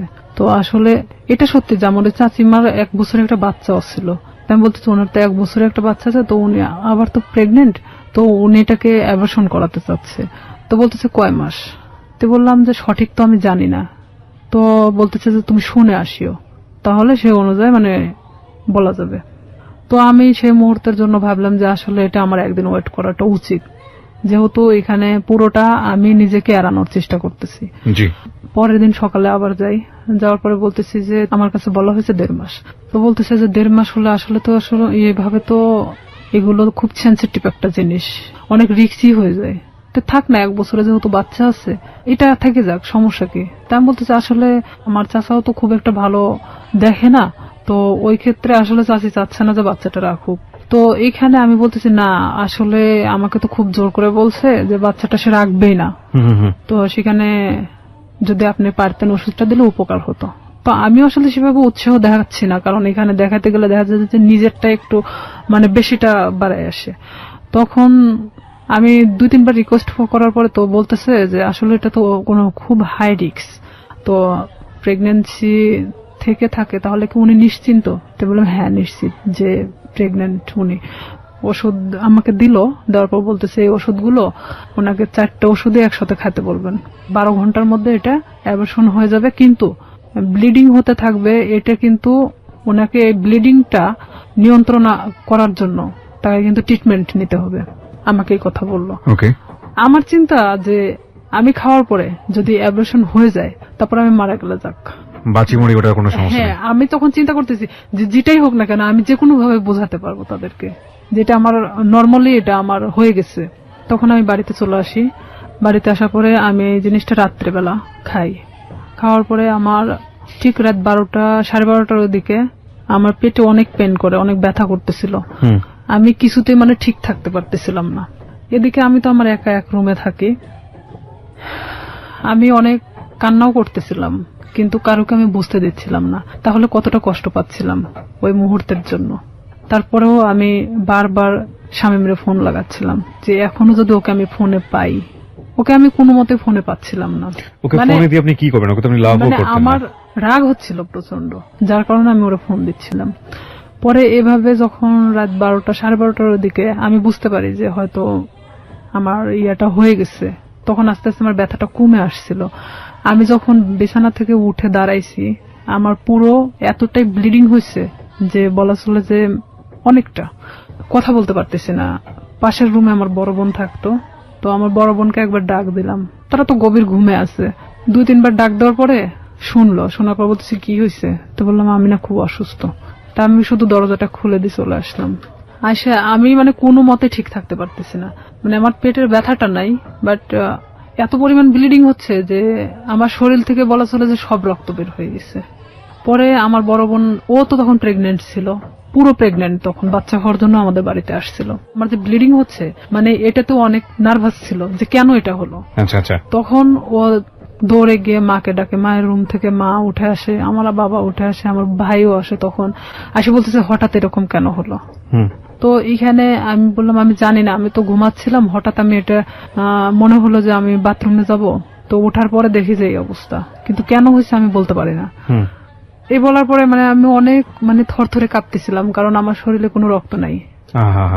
তখন আমি মানে আমার মৃত্যুর 1 সেকেন্ড আগে আমি কারোর কাছে ছোট হতে চাচ্ছি না, যে আমি কখনোই যে আমি যে রেপ হয়েছি এই কথাটা আমি কাউকে বলতে চাচ্ছি না, কোনো মতেই না। তখন আমার বড় চাচি আসে, আসার পরে সে বলতেছে যে ওর তো যেভাবে ব্লিডিং হচ্ছে তাতে তো ওকে বাঁচায় রাখা কঠিন হয়ে যাবে। তো আমার মা তো ডিম সিদ্ধ দিল, যে ডিম তো একটা শক্তিশালী জিনিস, দুধ ডিম আমারে খাওয়ানোর চেষ্টা করলো। তো আমি ওই মুহূর্তের জন্য খাইলাম, কারণ ওই মুহূর্তে আর আমার রুচিতে সমস্যা ছিল না। মানে আমার যে একটা খাবার প্রবলেম ছিল, এই প্রবলেমটা তখন ছিল না। পরে আমাকে তো হসপিটালে নিয়ে যাইতে চাইলো, কিন্তু আমি কোনো মতে হসপিটালে যাচ্ছি না। যে আমি যদি হসপিটালে যাই, আর ওই যে ডাক্তারের থেকে আমি ওষুধটা নিয়ে আসছি, ডাক্তার বলতে ডিসপেন্সারি থেকে, সেই ডিসপেন্সারিটা ছিল ঠিক হসপিটালের গেটের সামনেই। আমার কথা আমার মৃত্যু হয়ে যাক, কিন্তু আমি কখনোই হসপিটালে যাব না। আমি এক কথায় আমার মাকে বলেছিলাম যে না, ওখানে গেলে আমাকে ইনজেকশন দিবে। আমি মানে ওর সিরিঞ্জকে খুব ভয় পেতাম ছোট থেকেই। মা বলতে কি আমার সবাই জানতো যে আমি সিরিঞ্জ অনেক ভয় পাই। আমি বলতেছি না, ওখানে গেলে ডাক্তার আমাকে ধরে ইনজেকশন দিবে, আমি থাকতে পারবো না, আমি মারা যাবো। তার চেয়ে বরঞ্চ আমি এখানে মারা যাই। আমি কিছুতেই মানে হসপিটালে যেতে ইচ্ছুক না। পরে এর মধ্যে এক ডাক্তারকে নিয়ে আসা হলো, আমার বাবা গিয়ে নিয়ে আসলো। নিয়ে আসার পরে এখনো কিছু বলে নাই যে সেই দিন কি বুঝতে পারছিল কিনা যে আমি কি করছি। সে বলতেছে এটা হঠাৎ করে হওয়ার তো কোনো মানেই হয় না, এটা আসলে টেস্ট করানো দরকার। তখন আমি বলতেছি না, আমি টেস্ট করাবো না। তো বলতেছে কেন? তো আমি বলতেছি যে আচ্ছা, এটা সিম্পল একটা জিনিস, দেখবা কাল ঠিক হয়ে গেছে। তখন আমার মা বলতেছে তোর প্রবলেমটা কি, তুই কেন এগুলোকে টেস্ট করাতে চাচ্ছিস না? তাই আমি বলছি হ্যাঁ ঠিক আছে, টেস্ট করাবো, কিন্তু আমাকে যদি কোনো ওষুধ দেয় আমি খাবো, কিন্তু আমাকে যদি কোনো ইনজেকশন দেওয়া হয় আমি কিন্তু নিব না। মানে তাদেরকে আমি শুধু ইনজেকশনের ভয়টা দেখাচ্ছিলাম। তো বলতেছে আচ্ছা ঠিক আছে। তো এর মধ্যে ওই ডাক্তার যে ব্লিডিং কমানোর জন্য যে ওষুধটা দিয়ে গেছে, এটাতেই আমার অনেকটা কাজ হয়েছে। মানে আমি সকালে ঘুম থেকে উঠে দেখি বলা চলে যে আমার ব্লিডিং নাই, মানে আমার কোনো ব্লাড বের হচ্ছে না। তখন আমি মাকে বললাম, মা আমার তো আর কোনো সমস্যা হচ্ছে না, তো আমার তো আর হসপিটালে যাওয়ার দরকার নেই। তো মা বলতেছে যে তাহলে তো ভালো হয়ে যাচ্ছিস, তাহলে এ ওষুধই খা। তো আমি ওইভাবেই প্রায় 1 মাসের মতো আমি অনেকটা অসুস্থ ছিলাম, মানে উঠে দাঁড়াতে পারতাম না, বসতে পারতাম না। তারপরেও মানে আমি দেখাচ্ছিলাম যে আমি অনেকটা সুস্থ, কিন্তু আমি শারীরিকভাবে ভিতর থেকে খুবই অসুস্থ ছিলাম। তখন আস্তে আস্তে যখন আমি আগের পর্যায়ে আবার ফেরত আসি, আমি সবকিছু ভুলে যাওয়ার চেষ্টা করি। কিন্তু শামীম আবারও যখন দেখলো যে আমি স্বাভাবিক ভালো মানুষ, নিজের মতো করে চলতে পারতেছি, তখন ও কি করলো, আমাকে আবার ফোন দেওয়া শুরু করলো। আমাকে আবার ফোন দেয়। আমি তখন এক ধরনের অনেক বকাবাজি করি, তুই আমাকে কখনো ফোন দিবি না। তখন আমি ওকে তুই তোকারি করে কথা বলতাম যে তুই আমাকে কখনো ফোন দিবি না, আর যদি ফোন দিস আমি এই বিষয়গুলো কিন্তু সবাইকে বলে দেবো। তখন ও বলে কি যে তুই কি বলবি, তোর যে ভিডিও আছে আমার কাছে এটা তুই জানিস। আমাকে ঠিক এইভাবে বলা হয় যে সেদিনকার ঘটনা যে আমার কাছে ভিডিও আছে আমার ফোনে, তুই কি এটা জানিস? আমি মানে ক্রমশ মানে নিজের সাথে মানে যুদ্ধ করতেছি মনে হচ্ছে আমার মধ্যে একটা গেরিলা যুদ্ধ শুরু হয়েছে। তখন আমি অনেকটা শর্ট হয়ে যাই যে আসলে এটা কি হচ্ছে, আমি কি একটা করে সমস্যা আমি এভাবে সমাধান করবো আর একটা করে সমস্যা আমার সামনে এসে দাঁড়াবে? আমি ওকে বলি যে শামীম, এটার বিনিময়ে তুমি কি চাও? আমাকে ভিডিওটা দিয়ে দিতে হবে। তো বলতেছে তার বিনিময়ে আমি যখন যেভাবে চাইবো তখন তোকে সেইভাবে আসতে হবে। আমি বলি এটা অসম্ভব, কারণ আমি যখন অনেকটা কষ্টের মধ্যে ছিলাম, প্রেগনেন্ট ছিলাম, তখন একটা বারের জন্য আমার পাশে এসে দাঁড়াও নাই। আমি এই জিনিসটাকে কিভাবে সমাধান করছি পুরোটা আমার নিজের মতো করে। সেখানে যদি একবারের জন্য ফ্ল্যাশ হতো তখন কি হতো? আসলে এখানে মূল উদ্দেশ্য আরেকটা ছিল যে ওকে না পছন্দ করার। ওর অনেক মেয়ের সাথে সম্পর্ক ছিল, যেটা আমি জানতাম, আমার ভাই অনেক সময় গল্প করতো, যার কারণে ওকে আমি অ্যাকসেপ্ট করতাম না। তাছাড়া এত কিছুর মাঝখানে আমি ওকে অ্যাকসেপ্ট করাটাই স্বাভাবিক ছিল, কিন্তু আমি ওর ঘটনা জানতাম যে ও এরকমই মানুষের সাথে করে, যার কারণে আমি ওকে পছন্দ করতাম না। তখন ও বলে কি, তুই যদি কালকে সকালে আমার বাসায় না আসিস আমি তাহলে তো কিন্তু এই ভিডিওটা দেখবি যে কালকে বিকেলবেলা সবার হাতে চলে গেছে। আমি একবার ভাবতেছিলাম যে আমি কি আমার ফ্যামিলিকে কথাটা জানাবো, আবার এটাও ভাবতেছিলাম যে এটা কিভাবে সম্ভব আমি এই কথাগুলো তাদেরকে বলবো। আর আমার লাইফে তো আমার অনেক বড় হওয়ার দরকার, যেখানে আমি থেমে যাবো এখানেই। হয়তো আমার পড়াশোনা হবে না, হয়তো মানুষ আমাকে নিয়ে বিভিন্ন ধরনের কথা বলবে। আমি কিভাবে সম্ভব যে আমি সামনের দিকে আগাবো? তখন সবকিছু নিজেকে যেভাবেই হোক না কেন আমি বলি যে হ্যাঁ আমি তোমার কথা শুনবো, কিন্তু আমাকে ভিডিওটা দিয়ে দিতে হবে, কিন্তু কোনো কপি রাখা যাবে না।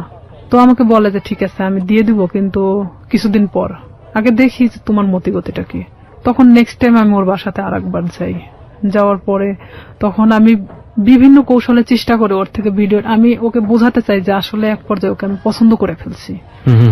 তখন ওকে আমি এভাবে বলি যে ঠিক আছে ভিডিওটা আমাকে দেখাও, আমি নিব না, বাট আমাকে দেখাও, প্রয়োজন হলে তুমি আরো ভিডিও করো, সমস্যা নেই, কারণ এখন আমি তোমাকে পছন্দ করি।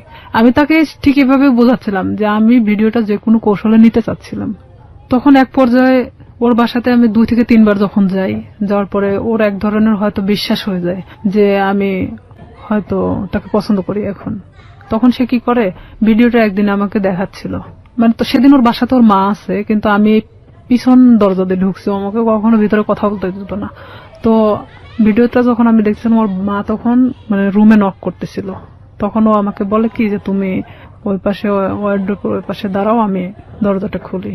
তখন ও ঠিক দরজাটা খুলে ওর মার সাথে কথা বলে, ও ফোনটা আমার কাছে রেখে চলে যায়। ওর মার সাথে যখন কথা বলতেছিল তখন আমি ফোন থেকে আমার মেমোরি কার্ডটা বের করে নিই, ও তখন আমি বুঝতে দেইনি, কিন্তু আমি জানতাম না যে ও সেটা কপি করে অন্য কোথাও রাখছে। মানে এটা যে শুধু ওর কাছে একটা না, কপি করে অন্যান্য জায়গাতে বসে রেখেছে। হ্যাঁ, অন্য ওর মেমোরি কার্ডেও ছিল। কত সালের ঘটনা এটা আপনারা? এটা ওই 2007-এর শেষে, 8-এর দিকে। 2007 কিংবা 8 আমি যতদূর জানি যে আইসিটি যে নিয়ম নীতি বা আইন বা অ্যাক্ট সেগুলো কিন্তু হয়নি। হ্যাঁ, আইন সম্পর্কে অতটা আমার ধারণা ছিল না, আর আমি তো অনেক ছোট ছিলাম তখন, সাথে তখন আমি 8-এ পড়ি। রাইট, ওকে।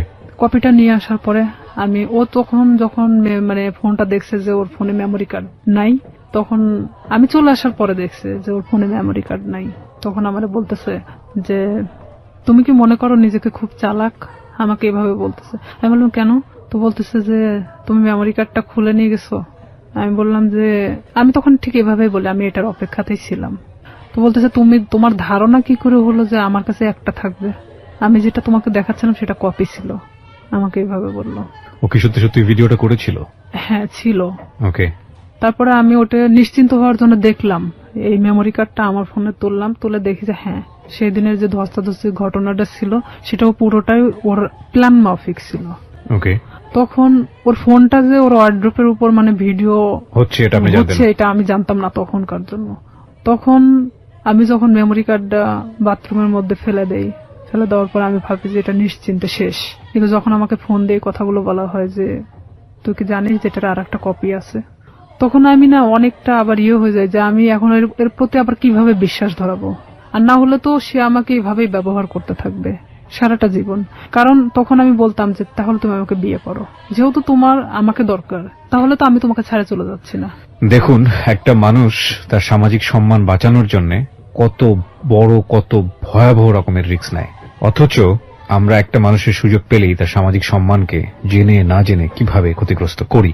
আমরা ফিরে আসবো প্রিয় শ্রোতা, মাত্র 4 মিনিটের বিরতি নিচ্ছি। 4 মিনিট পরে এই জীবন গল্পে আবারও ফিরছি, আশা করছি আমাদের সাথেই থাকবেন। ছিলাম রিয়া, আপনি যেটা বলছিলেন যে আপনি জানতে পারলেন যে আরো একটি কপি ওর কাছে আছে। হ্যাঁ, আমি তখন এটাই ভাবতেছিলাম যে তাহলে ওর প্রতি আমি আবার কিভাবে এই জিনিসটা বিয়ে করার প্রস্তাব দেই। তখন ও এরকম বলে যে না, আমি পড়াশোনা করতেছি, তো এখন তো বিয়ে করা সম্ভব না, ফ্যামিলি থেকেও তো এখন বিয়ে দিবে না, বিয়ে করার দরকার নেই, তাহলে আমাকে কিসের দরকার, আমরা এভাবে সম্পর্ক চালায় যাই, সময় হলে বিয়ে করে নেব, এই কথা বলে। আমি বলি না, এটাতে আমি থাকতে পারবো না এভাবে, কারণ তুমি যখন চাইবা তখন আমি যাব, আর এভাবে আমারও তো একটা জীবন, আমি না কোনো সময় তো ধরা পড়ে যেতে পারি, আমার পড়াশোনা আছে। তখনও বলতেছে যে তুমি তোমার মতো চলবা, জাস্ট মাঝে মধ্যে আমার সাথে দেখা করবা। আমি তখন রাজি হই না, যে তাহলে আমাকে ছেড়ে দাও এখান থেকে। তো ও বলে কি যে তুই যদি এখান থেকে বের হওয়ার চেষ্টা করিস তাহলে একটাই কথা বলবো, তোর ছোট বোন আছে, তার সাথেও ঠিক একই ঘটনা ঘটবে, আমার যে ছোট। তখনও কি ওই শামীম কি আপনার বড় ভাইয়ের ফ্রেন্ড হিসেবেই আছে? হ্যাঁ, তখনও আছে। তো আমার ফ্যামিলি তো তখনও জানতো না যে তার সাথে আমার সম্পর্ক এরকম চলতেছে। তখন ঠিক 1 বছরের মাথায় এসে আমার ফ্যামিলি জানা যায়।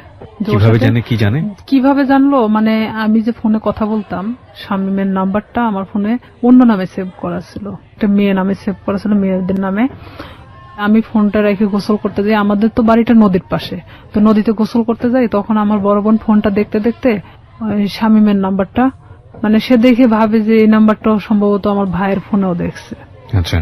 তখন আমার বোন এই নাম্বারটা নিয়ে এসে তার সাথে মানে অ্যাড করে। আর এই নাম্বারটা এখানে একটা মেয়েদের নামে সেভ করা, তার মানেটা কি? তখন আমার বোনের মানে অলরেডি বাচ্চা হয়ে গেছে, 7 দিন না 8 দিন বয়স। তো সেখানে ও যখন ভাইয়ের সাথে ডিসকাস করে এই বিষয়টা নিয়ে যে নাম্বারটা কার, তখন দেখছে যে এটা শামীমের নাম্বার। তখন আমি যখন বাড়িতে আসি গোসল শেষ করে চেঞ্জ করার পরে আমার ভাই আমাকে ডাকে। সে কিন্তু আমার সাথে কথা বলে না, ডাকতে বলতেছে যে এই নাম্বারটা কার। তখন এক পর্যায়ে আমি মনে চুমকে উঠি, প্রশ্ন করতেছে কেন। তখন আমি না চুপ মারে তাকায় আছি। তখন বলতেছে যে নাম্বারটা কার। তো আমি বলতেছি শামীমের। তো বলতেছে যে শামীমের নাম্বার তোর ফোনে কেন? বুঝলাম তোর ফোনে আছে, কিন্তু অন্য একটা নামে কেন? তখন মানে আমি কোনো কথা বলতে পারি না, চুপচাপ দাঁড়ায় আছি। আমার ভাই আমার একটা থাপ্পড় মারে, এমন ভাবে মারে আমার মানে এই গালটা ফাটে রক্ত বেরোয় যায়। বড় ভাই? হ্যাঁ। তখন আমার মা ধরার পরে বলতেছে যে মারামারি বাদ দিয়ে আসলে ঘটনাটা কি হয়েছে সেটা জানে। তখন আমার মা আমাকে জিজ্ঞেস করলো যে তার সাথে তোর কিসের সম্পর্ক। তো আমি তাদেরকে বললাম যে সে আমাকে পছন্দ করে, আমিও তাকে পছন্দ করি। ঠিক ব্যাপারটা নর্মালি বলে দিলাম। আসলে কি পছন্দ করতেন? এক পর্যায়ে এই 1 বছরের মধ্যে তার সাথে আমি এভাবে থাকতে মানে পছন্দ হয়ে গেছে যে আমি তো তাকে, সে আমাকে ছাড়তেছে না আর আমিও তার থেকে বের হতে পারতেছি না। তো আমি জানতাম যে আমার লাইফটা এভাবেই চলবে যতদিন হয়তো এখান থেকে সে আমাকে মুক্তি না দিচ্ছে কিংবা আমাকে বিয়ে না করতেছে। আর আমি তখন থেকে এটাই চিন্তা ভাবনা নিয়ে নিলাম যে যেভাবেই চলুক না কেন, যতদিন নিজের পায়ে মানে নিজে না দাঁড়াতে পারতেছি আমি প্রতিবাদ করব না এটা নিয়ে।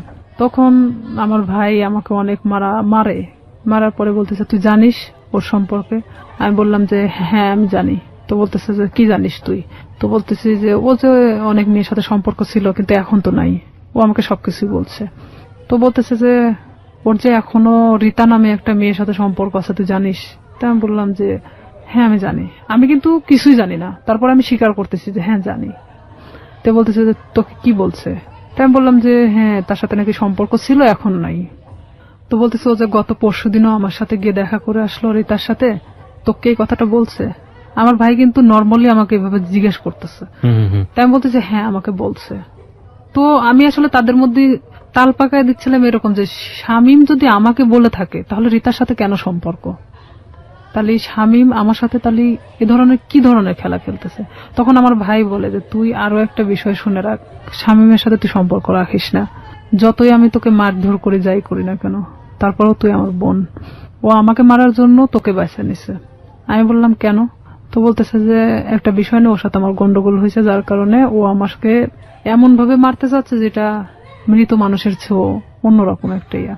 তো এখন আমি বলতেছি যে হ্যাঁ সেটা বিষয় আমি জানি, মানে এক কথায় আমি সবকিছু স্বীকার করতেছি যে আমি জানি। তখন এক পর্যায়ে আমি শুয়ে শুয়ে এটা ভাবতে থাকি যে আসলে আমার ভাইয়ের সাথে কি ঘটছে তারা। তখন আমি শামীমরে ফোন লাগাই বলি শামীম ভাইয়ের সাথে তোমার প্রবলেমটা কি? তো বলতেছে কি না তো কোনো প্রবলেম নেই। তাই আমি বললাম যে ভাই তো তোমার আমার বিষয় জানে গেছে, তো এইখানে এখন আমার মনে হয় যে বলে দেওয়াটা উচিত সবকিছু। তো বলতেছে যে না বলো না, এখানে সমস্যাটা হলো কি আমি তো পড়াশোনা করি, এখন যদি আমি তোমাকে বিয়ে করি, ও তখন এখন এক ধরনের নর্মালি মানে কথা বলতেছে, তোমাকে যদি আমি এখন বিয়ে করি তাহলে আমাকে কিন্তু গার্মেন্টসে থাকা ছাড়া উপায় হবে না, কারণ আমার ফ্যামিলি তোমাকে কখনোই মানে নেবে না। তারা চায় যে তার ছেলেকে বিয়ে দিবে একটা চাকরিজীবী মেয়ের সাথে। আমার রাগ ওঠে একটু যে তুই জানিস যে তোর ফ্যামিলি তোকে আমার সাথে বিয়ে দিবে না, এটা আমিও জানতাম, তাহলে আমার সাথে এটা করার দরকার ছিল কি? এক পর্যায়ে তার সাথে আমার অনেক রাগারাগি হয়। এটা 2008 সালের ঘটনা। তারপরে শামীম এক পর্যায়ে আমার সাথে একটা ব্রেকআপ সৃষ্টি করে। সে চাচ্ছিল যে আমি তার থেকে দূরে সরে যাই, আর আমিও তখন এক পর্যায়ে চাচ্ছিলাম যে আমি যে কোনো মূল্যে ওকে চাই। সে আমার জীবনটাকে নিয়ে এভাবে খেলতে পারে না, কারণ আমার ফ্যামিলি তখন জেনে গেছে যে তার সাথে আমার সম্পর্ক চলতেছে। তখন এক পর্যায়ে আমি আমার ফ্যামিলির সাথেও যুদ্ধ করি, আর এদিকে ও আমাকে কিন্তু যতটাই ভালোবাসুক না কেন আমার ফ্যামিলি থেকেও দূরে সরায় দিছে। দেখা যাচ্ছে আমার ফ্যামিলির বিষয়ে অনেক কথা বলে যে তোমার ভাই আমার থেকে দূরে সরানোর জন্য তোমাকে এই ধরনের হয়তো খারাপ কথা বলে আমার সম্পর্কে। তো আমি দেখতাম যে অবশ্যই আমার ভালোবাসার সম্পর্ক ফাটল ধরানোর জন্য তারা হয়তো এই ধরনের তার খারাপ বিষয়গুলো তুলে ধরে। তো এক পর্যায়ে আমার ফ্যামিলির সাথে কথা বলা বন্ধ করে দেই আমি। 2011 সালে ওর সাথে আমার ফুললি ব্রেকআপ হয়ে যায়, মানে ওর সাথে আমার কোনো প্রকার যোগাযোগ নেই। আর হঠাৎ করে মানে ও ফোন টোন অফ করে দিছে, কোনোভাবে খুঁজে পাওয়া যাচ্ছে না, মানে আমি অন্তত ওকে খুঁজে পাচ্ছি না। এক পর্যায়ে এলাকার এর মধ্যে সবাই জানে গেছে যে শামীমের সাথে আমার সম্পর্ক, কিন্তু এই যে পূর্বে যে ঘটনাটা যে সম্পর্কটা সৃষ্টি হলো কোথার থেকে এটা কিন্তু কেউই জানতো না। ব্রেকআপের পরে আমি দিশেহারা হয়ে যাই যে আমি এখন কি করব। তখন এর মধ্যে 2010 সালে তো আমি এসএসসি পাস করছি। অলওয়েজ সময় নিয়োগপত্র দেখে থাকি যে কখন কোথায় নিয়োগ দিচ্ছে। হুম হুম হুম। এক পর্যায়ে দেখি যে হ্যাঁ পুলিশে নিয়োগ দিচ্ছে, কিন্তু আমার বয়স হয়নি, 18 বছর পূর্ণ হয়নি। দিশেহারার মতো আমি একজন ঘুরি, এবং ঘুরতে ঘুরতে এক পর্যায়ে আমি ভাবি যে না, আমার একমাত্র এখন বাঁচার উপায় আমার নিজেকে চালানোর মতো একটা লাইফ তৈরি করতে হবে। জি। 2012 সালের সেপ্টেম্বরের দিকে একটা নিয়োগ হয় পুলিশ ডিপার্টমেন্টে। এর মধ্যে কিন্তু শামীমের সাথে আমার কোনো প্রকার যোগাযোগ নেই, কোনো প্রকার সম্পর্ক নাই আর। ওকে, কিন্তু মনের মধ্যে ভয়টা কাজ করে, না জানি কখন ভিডিওটা পাবলিশ করে দেয়, তাই কি? নাকি ও ভিডিওটার বিষয়টাও ছিল। আর একটা কথা যে এক পর্যায়ে আমি ওকে ভালোবেসে ফেলছিলাম। আর একটা বিষয় যে আমার এটা চিন্তা ছিল যে তুই যদি ভিডিওটা ফ্ল্যাশ করিস, অন্তত আমি তোর গলায় ঝুলে যাব। আমি জানতাম যে তারপরে পাবলিসিটিতে এটা দেখাবে না। ঠিক আছে, তো ওর গলায় ঝুললে আমার কোনো আপত্তি নাই, ও যদি করে তো তখন তো করবে। আমি পুরোটাই এখন ওর গলায় ঝুলার জন্য মানে প্রস্তুত। এই জন্যই বলি জীবন নাটকের চেয়েও নাটকীয়। আমরা যে সরল রৈখিক চিন্তাটা করছিলাম, চিন্তা করে দেখুন এই যে ভিডিওটা নিয়ে স্বাভাবিকভাবে আমাদের যে চিন্তাটা, এবং এই চিন্তার সাথে ওর চিন্তারও একটা মিল আমরা পাচ্ছিলাম, কিন্তু কিভাবে এটা টুইস্ট করলো। হিন্দি সিরিয়াল আসলে দেখার দরকার নাই। আমার মনে হয় যে নিজের এক একটা এরকম জীবন গল্প যদি জানা যায়, এটা সিরিয়ালের চেয়ে অনেক ভয়াবহ কিছু। ওকে, এটা ভাবতেছি যে ওর গলায় ঝুলে দেবো। তখন ও চাচ্ছে কি যে ভিডিওটা আমি কখনো ফ্ল্যাশ করবো না। ও নিজেই মানে ভিডিওটাকে শেষ করে দিছে, এমনকি আমার নাম্বার টাম্বার সবকিছু ওর থেকে শেষ করে দিছে। এক পর্যায়ে ওর নাম্বার টাম্বার যখন সব চেঞ্জ করে নিছে, তখন তো ওর সাথে কোনো যোগাযোগের কোনো নাই আমার। আমি তখন দিশেহারা একটা যে আমাকে এখন আমার লাইফের দিকে আগাতে হবে, যেভাবে হোক আমি একটা সরকারি চাকরি করব। 2012 সালে যখন এই সেপ্টেম্বরের দিকে এই নিয়োগটা হয়, আমার ভাই চাচ্ছিল না যে আমি পুলিশ ডিপার্টমেন্টে আসি, কারণ ও অনেক আগেই কিন্তু ডিপার্টমেন্টে যোগদান করছে। আমার ভাই না চাওয়ার কারণ একটাই, সে চাচ্ছিল যে আমি যদি পুলিশে ঢুকি নিশ্চিত আমি শামীমকে বিয়ে করব। আর আমার ভাই কোনো মতেই শামীমকে মানে নিতে পারতেছিল না।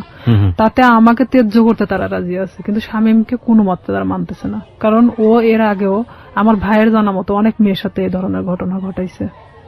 কিন্তু আমার সাথে কি ঘটনাটা ঘটছে এটা তো আমার ফ্যামিলির এমনকি কেউই জানতো না। তখন আমার বাবাকে বললাম যে অমুক দিন তো নিয়োগ, তা আমি তো দাঁড়াতে চাচ্ছি। তো আমার বাবা বলতেছে যে আমার ভাইয়ের নাম তো বলতেছে পছন্দ করে না, আর এটা যদি আমি দাঁড়াতে সম্মতি দেই তাহলে দেখা যাবে যে এটা নিয়ে অনেক বাড়িতে এক ধরনের মারামারি শুরু হয়ে যাবে। তাই আমি বললাম যে যা হয় হবে, আপনি যদি আমাকে টাকা দেন দিবেন, না দিলে আমি এমনিতেই যাব, কারণ আমার তো কোনো লোক ধরা নাই, আমি শুধু যাবো এই টাকাটাই চাচ্ছিলাম। তখন আমার বাবা আমাকে 2000 টাকা দেয়, আমি ওই টাকা নিয়ে পাবনা চলে যাই দাঁড়াতে। এক ইয়েতে আমাকে সিলেক্ট করে, কারণ আমি 5 ফিট 9 ইঞ্চি আর আমি একটা স্ট্রং বডির মানুষ। তো দেখার পরে আমাকে সবার পিছন থেকে নিয়ে যাওয়া হয়, ওখানে মাপে ওয়েটে সবকিছু দেখে আমি ঠিক হই। মেডিকেলেও দেখা যাচ্ছে আমার কোনো প্রকার সমস্যা নাই। যাই হোক, চাকরিটা হয় আপনার শেষ পর্যন্ত? হয়। তারপরে আমার চাকরিটা হয়, ওখান থেকে আমি বাড়িতে আসি।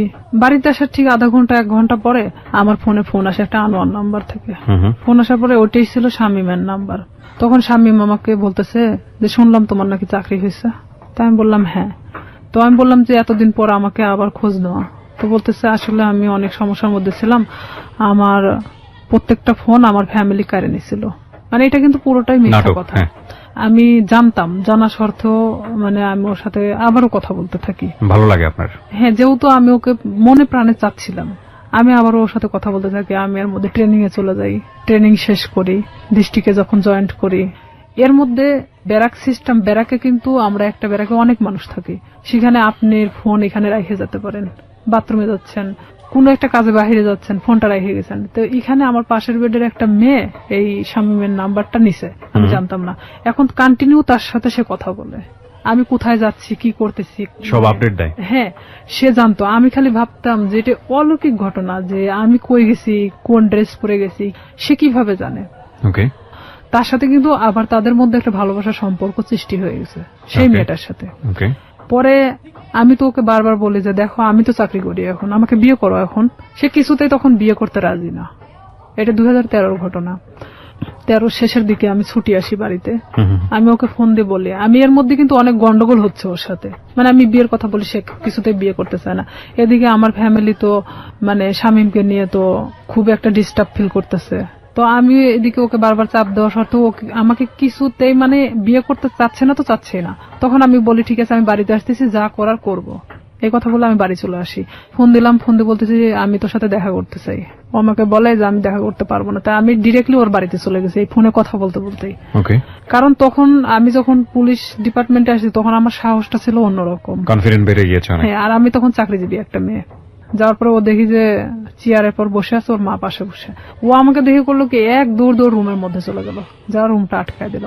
দেওয়ার পরে ওর মা বলতেছে কি হয়েছে। ওর মারা সবাই তো জানতো আমার সাথে সম্পর্ক আছে। বলতেছে কি হয়েছে, তোমার প্রবলেম কি। আমাকে কিছুতেই ওই ঘরের দিকে আগেতে দিচ্ছে না। আমি বললাম যে আপনার ছেলেকে জিজ্ঞেস করেন, সে আমার সাথে কেন এরকম করতেছে। আপনারা জানেন, আমার ফ্যামিলি জানে, সবাই জানে যে তার সাথে আমার সম্পর্ক, তাহলে কেন আজকে ও অস্বীকার করতেছে। তো বলতেছে এটা তোমার ব্যাপার, কিন্তু আমার বাড়িতে কোনো সিক্রেট চলবে না। এটাও ঠিক, তাদের তো কোনো বিষয় না, তারাও তো আমার সাথে বিয়ে দিতে চায় না। তখন আমি নিরুপায় হয়ে ওখান থেকে বের হয়ে চলে আসি। আসার পর বাড়িতে আসার পরে আমি অনেক অসুস্থ হয়ে যাই। এক পর্যায়ে আমাকে হসপিটালে নিয়ে যায়, স্যালাইন চলতেছে। এর মধ্যে আমি যে ডিস্ট্রিক্টে চাকরি করতাম ওখান থেকে একটা মেয়ের ফোন আসে, আমার পাশের বেডের একটা মেয়ের ফোন আসে। বলতেছে যে শামীম কোথায়। তাই আমি বলছি শামীম কোথায় মানে। তো বলতেছে যে হ্যাঁ, জিজ্ঞেস করলাম। তাই তো বললাম যে জানি না ও কই আছে। তো বলতেছে যে ও কিন্তু এখানে আসছে অমুকের সাথে দেখা করতে। তাই আমি বললাম আপনি কই থেকে জানলেন। তো বলতেছে আমি ওর সাথেই ছিলাম, আমাকে নিয়ে গেছিল, কিন্তু ও জানে না যে আসলে আমি তাকে চিনি। কারণ চিনার কারণ হলো তার ছবি আমি তাকে দেখাইছিলাম। তা আমি তখন ওরে ফোন দিলাম, কিছুতেই ফোন ধরে না। পরের দিন ও আমার ফোনটা ও নিজে থেকে ব্যাক করছে।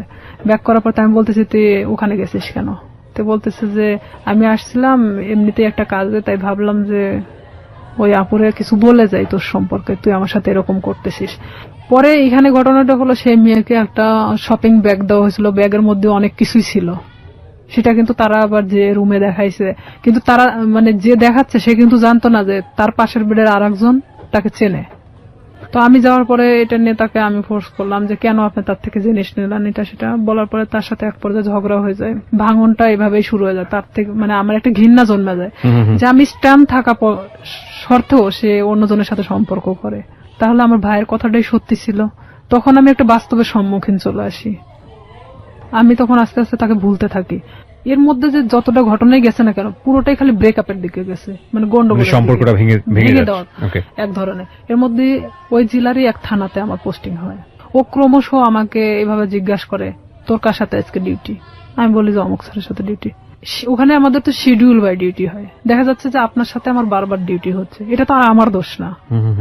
ওটা কি তোর অমুক লাগে সেটা লাগে, মানে খারাপ ধরনের আমাকে কথা বলা হয়। আমি বলি দেখো উনি আমার অফিসার আর তার সাথে আমার ডিউটি হয়, এমন কিছু না। সম্পর্কটা তো আপনার ব্রেকআপের দিকে যাচ্ছে, মানে সম্পর্কটা তখনও ব্রেকআপ হয়নি। আবার জোড়া লাগে, আবার ধরেও না ছাড়েও না, এরকম একটা বিষয়, মানে একটা ঝুলন্ত অবস্থা। আবার তর্কাতর্কিও শুরু করে। তর্কাতর্কিও হয়, মানে যতটা সময় ভালো দিকে হয় ততটা সময় আবার খারাপ দিকেও। আমরা শেষের দিকে চলে আসবো প্রিয় শ্রোতা। গল্পটা কোথাকার গল্প, কোথায় গিয়ে দাঁড়িয়েছে একটু চিন্তা করে দেখুন। আমরা শেষের দিকে ফিরে এসে আপনাদেরকে একেবারে শেষ রিয়েলিটি যেটা সেটা জানাবো। এবং আবারও বলবো অনুমান করবেন না, কারণ জীবন গল্পে অনুমান আসলেই অপ্রয়োজনীয় এবং সেটা আসলেই শেষ পর্যন্ত মেলে না। ছোট্ট একটা বিরতি, তারপর ও আমাকে বারবার এরকম খারাপ খারাপ কথা বলে। তখন আমি বলি যে হ্যাঁ আমি ওকে পছন্দ করি, মানে এক কথায় বলে দেয় যে আমি ওই অফিসারকে পছন্দ করি, যে সে আমার থেকে তারপরও সরে যাক এখন। তখন সে কি করে, আমার এলাকাতে গুজব ছড়াইকে আমি নাকি ওনাকে বিয়ে করছি, অথচ তার সাথে আমার কিন্তু কোনো প্রকার সম্পর্ক নেই। তখন সেই এলাকায় ছড়াই দেয় যে আমি নাকি এরকম আমাদের ডিপার্টমেন্টের একজনকে বিয়ে করছি। এই লোকও আস্তে আস্তে এই জিনিসটা জানা যায় যে সে এরকম ইয়ে করতেছে, কারণ তার সাথে আমি অনেক বিষয় নিয়ে ডিসকাস করতাম আগে থেকেই। তখন এই ব্যাপারটা এমন ভাবে দাঁড়ায় যায়, সে আমার এলাকার মধ্যে এমন ভাবে গুজব ছড়ায় দেয়। তখন ওর বিষয়ে আমি বাড়িতে এসে আমার ফ্যামিলিকে পুরো ঘটনা তখন বলি। বলার পরে আমরা থানাতে যাই। থানাতে গিয়ে আমাদের যে অফিসার আছে অফিসারের সাথে কথা বলে এটা বিষয়ে আমরা একটা পদক্ষেপ নেই। নেওয়ার পরে ও তো বাড়ি থেকে পালায় যায়। ওর ফ্যামিলির লোকজনও কেউ ছিল না, কারোকে ধরতে পারে না। পরে শামীমকে ফোন দেওয়া হয়, মানে স্যার ফোন দেয়, ফোন দিয়ে বলে থানায় আসার জন্য। তো সে এক কথায় যে সে নিরুদ্দেশে, জীবনেও মানে তাকে ধরা ছোঁয়ার বাহিরে, এক কথায় এরকম। আপনি কি মামলাটা করেন নাকি শুধুমাত্র মামলা হয়? জিডি করি। জিডি করেন আপনি? আচ্ছা। আমার কথা যে সে আমার জীবন থেকে সরে গেছে, চলে যাক, সমস্যা নেই, অন্যের উপর দোষ চাপাচ্ছে কেন। পরে সে আমার কাছে অনেক ফোন দিয়ে ক্ষমা টমা চায় যে আমি জীবনে তোমার লাইফ সম্পর্কে কিছু বলবো না, যা হয়েছে হয়েছে, তুমি ইয়েটা উঠায় নাও। তো একদিকে দেখা যায় যে ভালোবাসার ক্ষেত্রে আমি তুলেও দেই সেটা।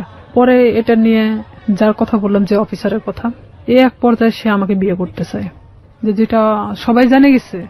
ঠিক আছে আমি তোমাকে বিয়ে করব। সে কিন্তু ডাইরেক্ট সাব ইন্সপেক্টর। আমি জানতাম যে সে বিবাহিত না, সে এতদিনও আমাকে কিন্তু বলতো সে বিবাহিত না। ওকে, যেই ভদ্রলোকের কথা আপনি বলছেন তার সঙ্গে আপনার একটা রটনা চারদিকে হয়েছিল। চারদিকে মানে এটা শুধু শামীম ঘটাইছিল। ওকে, তো উনি রাজি হয়েছিলেন এক পর্যায়ে আপনাকে বিয়ে করার রাজি জন্য? হয়েছিলেন এইভাবে যে তার সাথে আমার এর মধ্যে কিছুটা মানে সম্পর্ক এভাবে গড়ে ওঠে যে শামীম যখন এভাবে ছড়াচ্ছিল তখন আমার ডিপার্টমেন্টাল দিক থেকেও ওই যে মেয়েটার সাথে ওর কানেকশন ছিল, সে আবার আমার ডিপার্টমেন্টে এভাবে ছড়াচ্ছে যে আমি তাকে বিয়ে করছি। তা আমার ডিপার্টমেন্টে অনেকেই জানতো যে আমি তাকে বিয়ে করে ফেলছি। তো সেখানে দেখা যাচ্ছে সে আমাকে এক কথায় বলে দেয় যে যেটা ঘটে গেছে তাহলে আমি তোমাকে বিয়ে করব। ওকে, সো আপনি বিয়ে করেন এক পর্যায়ে? এক পর্যায়ে আমি তাকে আমার ফ্যামিলির অনুমতি নিয়ে বিয়ে করি। আমি বলি এটা আপনার জন্য একটা ভালোই প্রস্তাব ছিল আমি বলবো। আমার ফ্যামিলি বলে যে হ্যাঁ ঠিক আছে, পছন্দ হলে বিয়ে করাটাই ভালো হবে, যেহেতু এটা গুজব ছড়াই গেছে। তখন আমি তাকে বলে যে ঠিক আছে ফ্যামিলিগতভাবে আমরা বিয়ে করবো। সে বলে যে আমরা এখন এভাবে তো ছুটি পাই না, তা আমরা নিজে নিজে করে নিই, পরে আমরা ফ্যামিলিগতভাবে ইয়ে করে নেব। তো এখানে আমি কিন্তু সেটা রাজি হয়ে যাই। ঠিক তার 1.5 মাস থেকে 2 মাসের মাথায় আমি জানতে পারি সে বিবাহিত, তার বাচ্চা বলছে। তখন আপনি বিয়ের আগে তাকে জিজ্ঞাসা করেননি? আমি জিজ্ঞেস করছি অনেকবার, কিন্তু বিয়ের আগে ওইভাবে আমি অতটা ক্লোজ ছিলাম না। ও কি বলেছে যে না আমি বিবাহিত না? না, ও অনেকবার স্বীকার করছে যে আমি বিবাহিত না। তো জানলেন আপনি? জানার পরে আমি তখন অনেকটাই কষ্ট পাই। কষ্ট পাওয়ার পর কষ্ট পাবেন কি? আমি তো যতদূর জানি যে এটা একটা মানে মারাত্মক রকমের আইন ভঙ্গন, এবং পুলিশের এত বড় একটা পোস্টে থেকে সে এই ধরনের কাজ করেছে মানে তো ক্লোজ হয়ে যাওয়ার কথা। অনেক কষ্ট পাই। কষ্ট পাওয়ার পরে ওকে আমি বলি যে এটা আমার সাথে করার কি দরকার ছিল। বাট সাহসটা পাই কিভাবে? সে সাহসটা পাইছে এভাবেই যে একটা ছেলে আমাকে এভাবে হ্যারাস করতেছে, তার সম্পর্কে তো আমি তার সাথে ডিসকাস করতাম। সেটা তো অন্য হিসাব, এটা তো ইনফর্মাল হিসাব। কিন্তু ফর্মালি তো যদি যায় তাহলে তো চাকরি থাকবে না। সেটাই ভাবতেছিল, মেয়েটা তো এত কিছুর পরেও যেহেতু প্রকাশ করে নাই, তাহলে আমার ব্যাপারটাও হয়তো ওইভাবে প্রকাশ করবে না। ওকে, কিন্তু তার ফার্স্ট ওয়াইফ তো ঝামেলা করতে পারে। কনফিডেন্স এরকম ছিল। আচ্ছা, তখন এরকম যখন আমি দেখলাম যে না, আইনার সাথে আমার সংসার করা সম্ভব না, তখন আমি কিভাবে আমার ফ্যামিলিকে বলবো আবার যে আমি বিয়ে করার পরে এখন সংসার করতে চাচ্ছি না। সম্ভব না কেন ভাবলেন? শুধু এই বিয়েটা সম্ভব না মানে তার বাচ্চা আছে, 2টা বাচ্চা, অলরেডি 2টা বাচ্চা। ওয়াইফের সঙ্গে কথা হয়েছিল? প্রথম ওয়াইফের সাথে আমি কথা বলছি। কি বলেন উনি? প্রথম ওয়াইফ জানতো বিষয়টা? ওনার প্রথম ওয়াইফ জানতো বিষয়টা কিরকম। ইনার সাথে যখন সম্পর্কটা হয়, বাট বিয়ে না এমনিতেই, তখন উনি আমাকে বলতো আমার ভাবির সাথে কথা বলো। আপনাকে ওনার ভাবির সাথে কথা বলতো? মানে ওনার ভাবি ওনার ওয়াইফ ওনার ভাবি স্বাস্থ্য। তাহলে কি এখানে দেখা যাচ্ছে না যে ওনার ওয়াইফ ব্যাপারটা জানতো? ব্যাপারটা শুধু আমি জানতাম না। ভাবির সঙ্গে কি বিষয়ে কথা বলতেন? বিয়ের বিষয়ে কথা বলতাম। আমি বলতাম যে আমি তোকে পছন্দ করি। বলে যে হ্যাঁ পছন্দ। সে তো আমাকে বলে যে তুমি ওকে পছন্দ করো। মানে অনেক বিষয় নিয়ে, আসল কথা এক কথায় যে একটা প্রেমিক প্রেমিকার মধ্যে একটা ভাবি আসলে যা হয়, সে সবকিছু একটা ওয়াইফ হলে তো কখনো মানা সম্ভব না আমার মতে। মানে ওনার ওয়াইফের সঙ্গে কথা হতো ঠিকই, কিন্তু আসলে আমি জানতাম ওনার ভাবি হিসেবে, এবং উনিও সেটাই বলতো যে আমি ওনার ভাবি হই। ওনার বাচ্চাদের সাথে আমি কথা বলতাম, কারণ আমি জানতাম যে ওনার ভাইয়ের বাচ্চা এগুলো। এক পর্যায়ে সে যখন আমি সংসার করব না, তখন বলে যে কেন করবা না, আমি কি এমন একটা কথাই তো ভুল বলছি, তো আমার তো তোমাকে পালার মতো সামর্থ্য আছে, এটা সেটা আমাকে অনেক কিছু বোঝায়। তাই আমি বলি ঠিক আছে তাহলে আমি বাচ্চা কাচ্চা নিয়ে নেই, যেহেতু আমারও তো একটা লাইফ আছে। সে বলে যে না এখন বাচ্চা নিতে হবে না, এটা সেটা, মানে সে কোনো প্রকার আমাকে বাচ্চা নিতে দিবে না। তার মানে তখন কি আমি এটা বুঝবো না যে আমার লাইফের যত টাকা পয়সা আছে তারা আমার দিক গ্রাস করানোর চেষ্টা করতেছে। ক্রমশ সে আমার দিকে মানে টাকা পয়সা সবকিছু থেকে মানে আমার থেকে চাইতে শুরু করে। সে আমাকে দেওয়ার দূরের কথা, সে নিজেই আমার থেকে নিতে শুরু করে। ব্রেকআপ হতে হতে হতে হতে এখন লাস্ট পর্যায়ে আমাদের টোটালি ব্রেকআপ হয়ে গেছে। এই পর্যায়ে এসে ব্রেকআপের পরে শামীম এসে করতেছে কি, আমার বিভিন্ন ফেসবুক আইডি খুলতেছে, বিভিন্ন ছবি আপডেট করতেছে, মানে যেখানে আমি কখনো ফেসবুক চালাই না সেখানে দেখা যাচ্ছে ফেসবুক চালানো হচ্ছে। মানে আমার নামে অনেক কিছু করা হচ্ছে যে আমি নাকি আবারও বিয়ে করছি, কিন্তু আবারও এলাকার মধ্যে এক ধরনের গুজব ছড়ানো হচ্ছে। অনেক কিছু আমাকে একদিক থেকে শামীম আবারও চাপের মুখে রাখছে। মানে মাঝখানের জীবনটা ছিল একরকম, আর ফার্স্ট লাইফ আর এই লাস্ট লাইফটা আবার আগের মতো। তো এখানে আমি শামীমকে অনেক ফোর্স করি যে দেখ, আগে তো আমি অনেক নিরীহ একটা মানুষ ছিলাম, কিন্তু আমি আমার সার্ভিস লাইফ 5 বছর, এখন কিন্তু উঠে দাঁড়ানোর মতো শক্তি আমার আছে। তো আমার সাথে এমন কোনো কিছু করো না যেটাতে তোমারও ক্ষতি হবে বাট সবার ক্ষতি হবে। সো রাইট নাও আপনি যেটা বলছেন যে আপনি যাকে বিয়ে করলেন তার সঙ্গে আপনার ডিভোর্স। হ্যাঁ, ডিভোর্স থেকে আপনি দিয়ে দিয়েছেন। হ্যাঁ, আমি নিজে। আপনি কোনো আইনি অ্যাকশনও নেননি? আসলে কি নিব, নিয়ে লাভটা কি? আমি এটা করছিলাম যে তার নামে আমি জিডি করছিলাম, মামলা করার সিদ্ধান্ত নিয়েছিলাম আমার ফ্যামিলি থেকে। পরে যখন আমার ফ্যামিলি, আমার বড় জ্যাঠা বলে যে যা হবার তা তো হয়ে গেছে, এই জিডি মামলা মোকদ্দমা, তারা আসলে এক ধরনের সরল সোজা মানুষ। তারা চাচ্ছে যে আসলে এগুলো করার কি দরকার, যা হবার তা তো হয়ে গেছে। সেখানে তো মামলার দিক থেকে দেখা যাচ্ছে যে সে আমাকে মিথ্যা বলে হয়তো আমাকে বিয়ে করছে, কিন্তু তারপর থেকে তো আমাকে সে ছাড়তে চাচ্ছে না। বিষয়টা জটিল আকার ধারণ করতে সবকিছু মিলিয়ে, এই জন্য আপনি আর পরবর্তীতে আবার এখানে দেখা যাচ্ছে যে আমার লাইফেও অনেক ক্ষতি হয়ে যেত, যে ওনার ওয়াইফ যদি টোটালি না করতে যায়, তার সাথে আমার কোনো যোগাযোগ হয়নি। তাহলে সেক্ষেত্রে উনি যদি আমাকে বিভাগীয় একটা মামলা দিত, আমি থাকতে আমার হাজবেন্ডকে সে ফুসলিয়ে বিয়ে করছে, তার হাজবেন্ডও হয়তো এই কথা বলে উঠতো যে আমাকে সে ফুসলাইছিল, কারণ সেটার কোনো প্রমাণ নাই, বিপদে পড়তেন। তো সেখানে দেখা যাচ্ছে যে আমার কথাগুলো ভিত্তিহীন ছিল। আমি সবকিছু ভাবে আবারও সেখান থেকে সবকিছু ক্লোজ করে চলে আসছি। এরপরে কি আপনার পিছনে শামীম আবার দৌড়াদৌড়ি শুরু করে? হ্যাঁ, এখন ও আবারও আমার পিছনে। ওকে বিয়ে শাদী করেনি? ও বিয়ে করছে, বিয়ে করার পর বউ ছাড়া দিছে, তারপরে আবার আপনার পিছনে। হ্যাঁ, এখন ও চাচ্ছে যে আমি। এখন কি করছে? ফেসবুকে আপনার নামে স্ক্যান্ডাল তৈরি করার চেষ্টা করছে। ফেসবুকে স্ক্যান্ডাল তৈরি করাটা খুব সহজ এই কারণে যে আমরা যারা সাধারণ মানুষ আছি, যারা এই অনুষ্ঠানটা শুনছেন, বিশেষ করে তাদের মধ্যে অনেকেই আছেন তারা খুব সহজ সরল। তারা একটা স্ক্রিনশট দেখলেই মনে করেন যে না জানি কি আছে এর মধ্যে, এই ঘটনা ছি। যে আমাদের সবারই একটা বড় সমস্যা হচ্ছে, আমরা সবাই ফার্স্ট ইমপ্রেশনে চিন্তা করি। ফার্স্ট ইমোশন, রাস্তায় একটা ঘটনা ঘটছে, কেউ একজন মার খাচ্ছে, আপনার মনে হবে সে চুরি করেছে, সে কারণে সে মার খাচ্ছে, এবং দৌড় দিয়ে গিয়ে আপনি দুটো মেরে চলে আসলেন। এই যে মনে হওয়ার ব্যাপারটা, এটা আমাদের ফার্স্ট ইমোশন ম্যাক্সিমাম টাইমই রং থাকে। আমরা কখনো বিহাইন্ড দ্য রিজন কখনো চিন্তা করি না, কজ কিংবা প্রুফ বিহাইন্ড দ্য রিজন কখনো চিন্তা করি না। একটু ঠান্ডা মাথায় 2 মিনিট ভেবে যে ওটার প্রতি আমাদের রিয়াকশনটা কি হবে সেটা জানাই না। কোন একটা পোস্ট দেখলাম, ইচ্ছা মতো গালিগালাজ।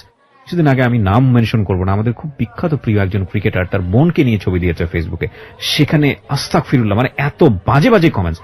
এই যে মেন্টালিটিগুলো না, এই মেন্টালিটিগুলোর প্রধানতম কারণ হচ্ছে আমরা ফেসবুকটাকে খুব হালকা ভাবে নেই।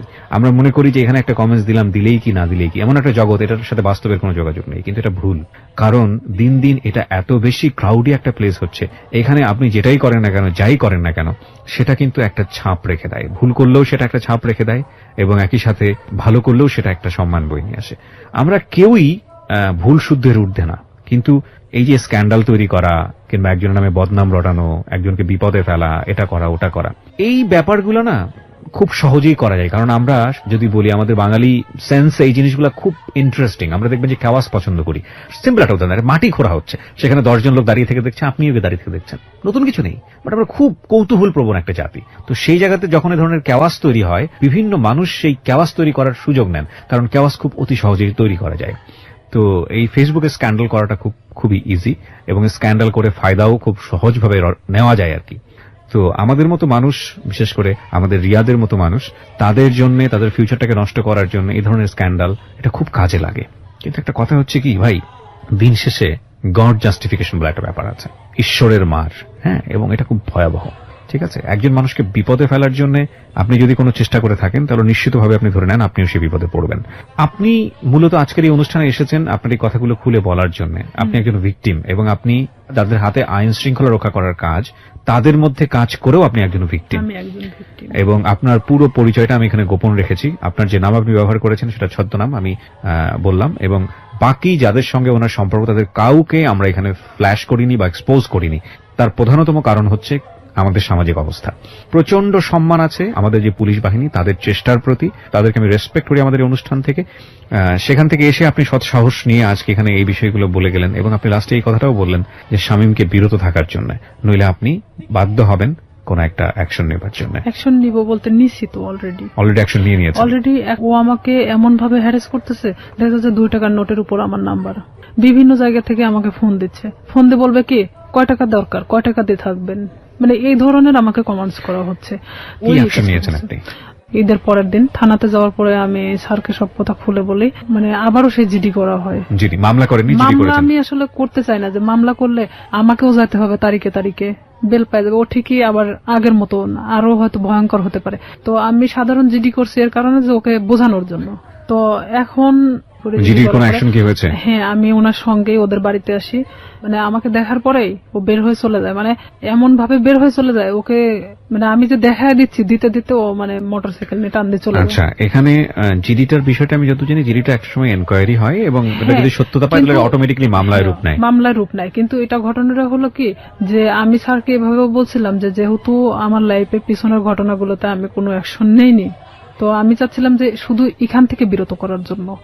এখানে যেহেতু আমার ফ্যামিলি কিন্তু এখন আমার পাশে নাই, এক পর্যায়ে আমি ডিভোর্সের পরে পুরোটাই আমার ফ্যামিলি থেকে ভিন্ন আছি, তো কেউ যেহেতু আমার পাশে নাই সেখানে তো আর আমার লড়াই করে কোনো লাভ নেই। আমি চাচ্ছি যে সে যেন আমাকে ডিস্টার্ব না করে, তাহলে তো আমি ফুললি আমার মতো জীবনযাপন করতে পারতেছি না, আমি আমার ফ্যামিলির উপর নির্ভরশীল না আমি অন্য কারোর উপর। সবাইকে একটা বিষয় সতর্ক করছি, যারা আজকের এই অনুষ্ঠানটা শুনছেন, আমি জানি অনেকেই সতর্ক হবেন না, তারপরও দুই একজন তো নিশ্চয়ই হবেন, সেজন্যই বলি কোন ধরনের কোন ডকুমেন্টস বা কাউকে যদি আপনার মনে হয় যে আপনি তাকে হেয় করবেন, যে কোনো ভাবে হোক সামাজিক ভাবে হেয় করবেন, সেই রকম কোনো ডকুমেন্টস যদি পাবলিকলি আপনি ওপেন করেন, ফেসবুকে হোক বা অন্য যে কোনো কোথাও হোক, আপনি যদি ওপেন করেন without his or her permission, যাকে আপনি এটা ওপেন করছেন, যাকে আপনি এক্সপোজ করছেন, যাই করেন না কেন, আপনি যদি তার অনুমতি ছাড়া এটা করেন, সেটা কিন্তু আইসিটি অ্যাক্টে আপনার এগেইনস্টে খুব কঠিনতম একটা মামলা হয়ে যাবে।